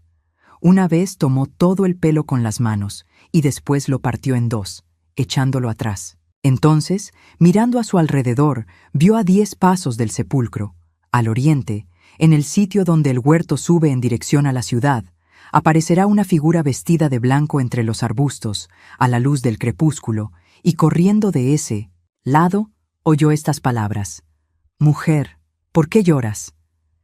Ella creyó que era el hortelano, y, en efecto, el que la hablaba tenía una azada en la mano, y sobre la cabeza un sombrero ancho, que parecía hecho de corteza de árbol. Yo había visto, bajo esta forma, al obrero de la parábola que Jesús había contado a las santas mujeres en Betania poco antes de su pasión. No estaba resplandeciente de luz, pero parecía un hombre vestido de blanco, visto a la luz del crepúsculo. A estas palabras: «¿A quién buscas?», ella respondió: «Si tú lo has tomado, di dónde está, y yo iré por él». Y seguida se puso a mirar en detrás. Entonces Jesús le dijo con el timbre habitual de su voz: «María». Ella conoció el acento, y olvidando la crucifixión, muerte y sepultura, le dijo como otras veces: «Raboni», maestro. Se puso de rodillas y extendió los brazos a los pies de Jesús. Mas el Salvador, deteniéndola, le dijo: «No me toques, pues aún no he subido hacia mi Padre. Vete a decir a mis hermanos que subo hacia mi Padre y el suyo, hacia mi Dios y Pomoe, el suyo». Y desapareció. Supe por qué Jesús había dicho: «No me toques», pero no me acuerdo bien distintamente. Yo pienso que hablo así a causa de la impetuosidad de Magdalena, demasiado absorta en el pensamiento de que vivía de la misma vida que antes y creía que todo estaba como antes. En cuanto a las palabras de Jesús: «Todavía no he subido hacia mi Padre», me fue explicado que no se había presentado aún a su Padre después de su resurrección y que todavía no le había dado gracias por su victoria sobre la muerte y por la obra cumplida de la redención. Fue lo mismo que decir que las primicias de la alegría pertenecían a Dios, que ella debía primero volver en sí y dar gracias a Dios por el cumplimiento del misterio de la redención, pues había querido besar sus pies como antes. No se acordó más que de su amado, y olvidaba con la violencia de su amor el milagro que tenía ante sus ojos. Magdalena, después de la resurrección del Señor, se levantó deprisa y, como si hubiera visto un sueño, corrió otra vez al sepulcro. Vio sentados a los 2 ángeles, que le dijeron lo que habían dicho a las otras 2 mujeres sobre la resurrección de Jesús. Entonces, segura del milagro y de lo que había visto, buscó a sus compañeras y las encontró en el camino que conduce al Gólgota. Ellas andaban errantes, llenas de temor, esperando la vuelta de Magdalena y con vaga esperanza de encontrar a Jesús en alguna parte. Toda esta escena no dura más de 2 minutos. Podían ser las 3:30 de la mañana cuando el Señor se le apareció, y apenas salía del huerto cuando Juan entraba, y después Pedro. Juan se paró a la entrada del sepulcro, miró por la puerta entreabierta y vio el sepulcro vacío.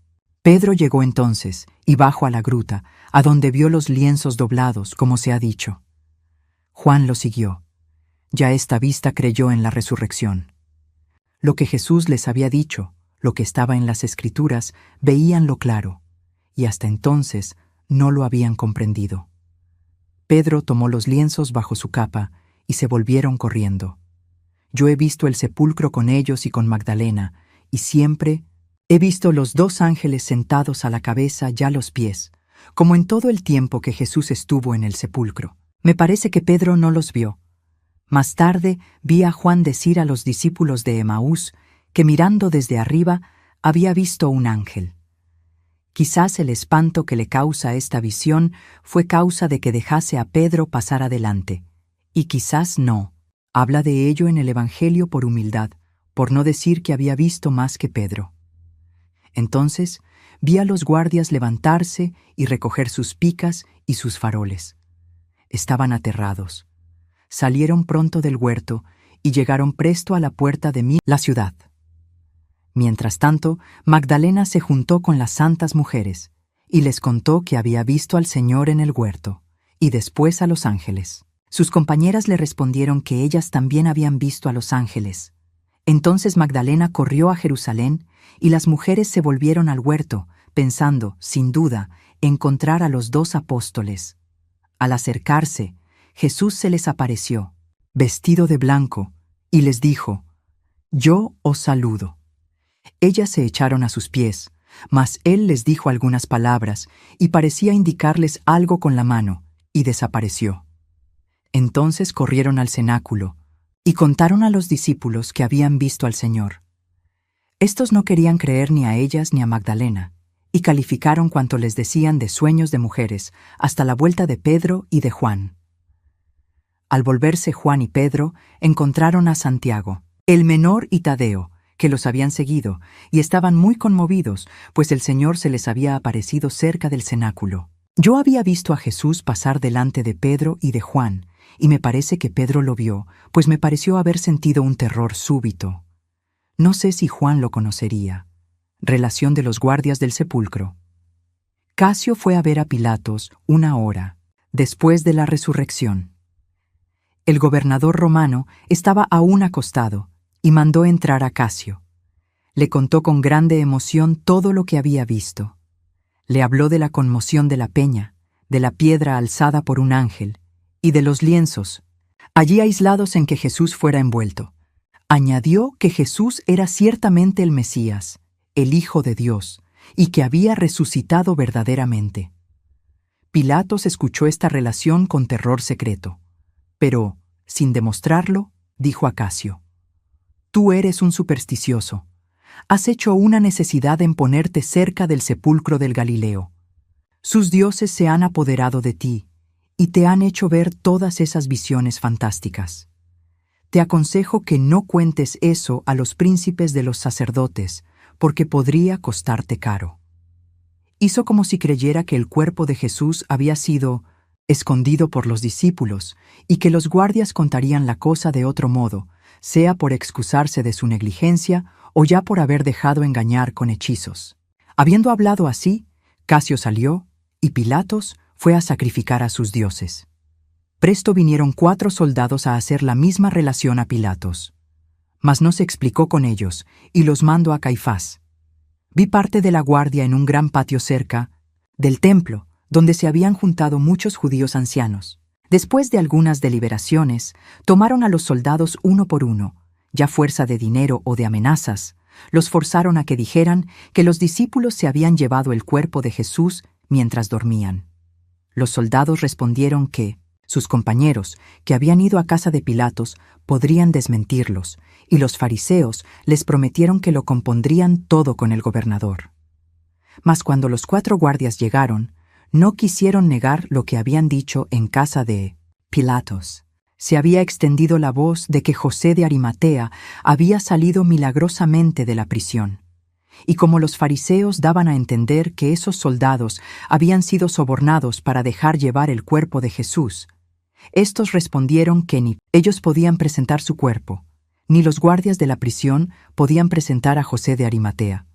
Perseveraron en lo que habían dicho, y hablaron tan libremente del juicio inicuo de la antevíspera y del modo como se había interrumpido la Pascua, que los pusieron en la cárcel. Los otros esparcieron la voz de que los discípulos se habían llevado el cuerpo de Jesús, y este embuste fue extendido por los fariseos, los saduceos y los herodianos, y divulgado por todas las sinagogas, acompañándolo de injurias contra Jesús.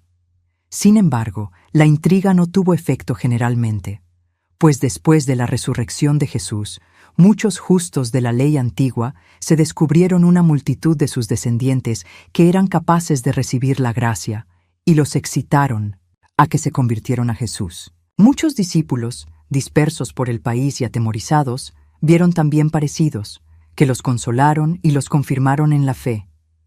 La aparición de los muertos que salieron de sus sepulcros después de la muerte de Jesús no se parecía en nada a la resurrección del Señor. Jesús resucitó con su cuerpo renovado y glorificado, que no estaba sujeto a la muerte, y con el cual subió al cielo en presencia de sus amigos. Mas esos cuerpos que habían salido del sepulcro eran cadáveres sin movimiento, dados por vestido a las almas que de ellos se cubrieron, para volverlos a dejar en la tierra hasta que resuciten, como nosotros todos, el día del juicio. Estaban menos resucitados que Lázaro, que vivió realmente y murió por segunda vez. Fin de estas meditaciones para la Cuaresma. El domingo siguiente, si no me equivoco, vi a los judíos lavar y purificar el templo. Ofrecieron sacrificios expiatorios, sacaron los escombros y, tapando las señales del terremoto con tablas y alfombras, continuaron las ceremonias de la Pascua, que no se habían podido acabar el mismo día. Declararon que la fiesta se había interrumpido por la asistencia de los impuros al sacrificio, y aplicaron, no sé cómo, a lo que había pasado, una visión de Ezequiel sobre la resurrección de los muertos. Además, amenazaron con penas graves a los que hablaran o murmuraran. Sin embargo, no calmaron sino a aquella parte del pueblo más ignorante y más inmoral. Los mejores se convirtieron primero con sigilo, y después de Pentecostés abiertamente. Los príncipes de los sacerdotes perdieron una gran parte de su osadía al ver la rápida propagación de la doctrina de Jesús. En el tiempo del diaconado de San Esteban, Ofel y la parte oriental de Sión no pudieron contener a la comunidad cristiana y tuvieron que ocupar el espacio que se extiende desde la ciudad hasta Betania. Vi a Anás como poseído del demonio. Lo encerraron y no volvió a aparecer. Caifás estaba como loco furioso. Tal era la violencia de la ira secreta que lo devoraba. El jueves, después de Pascua, Ana Catalina dijo: «Hoy he visto a Pilatos hacer buscar inútilmente a su mujer». Estaba escondida en casa de Lázaro, en Jerusalén. No podía adivinarlo, pues ninguna mujer habitaba en aquella casa. Esteban, que no era conocido por discípulo, le llevaba la comida y las noticias de fuera. Esteban era primo de Pablo, ambos hijos de 2 hermanos. Aquí concluye la época 11ª, con la dolorosa pasión de nuestro Señor Jesucristo, cuya redacción fue estimada desde el 18 de febrero hasta el 6 de abril de 1823.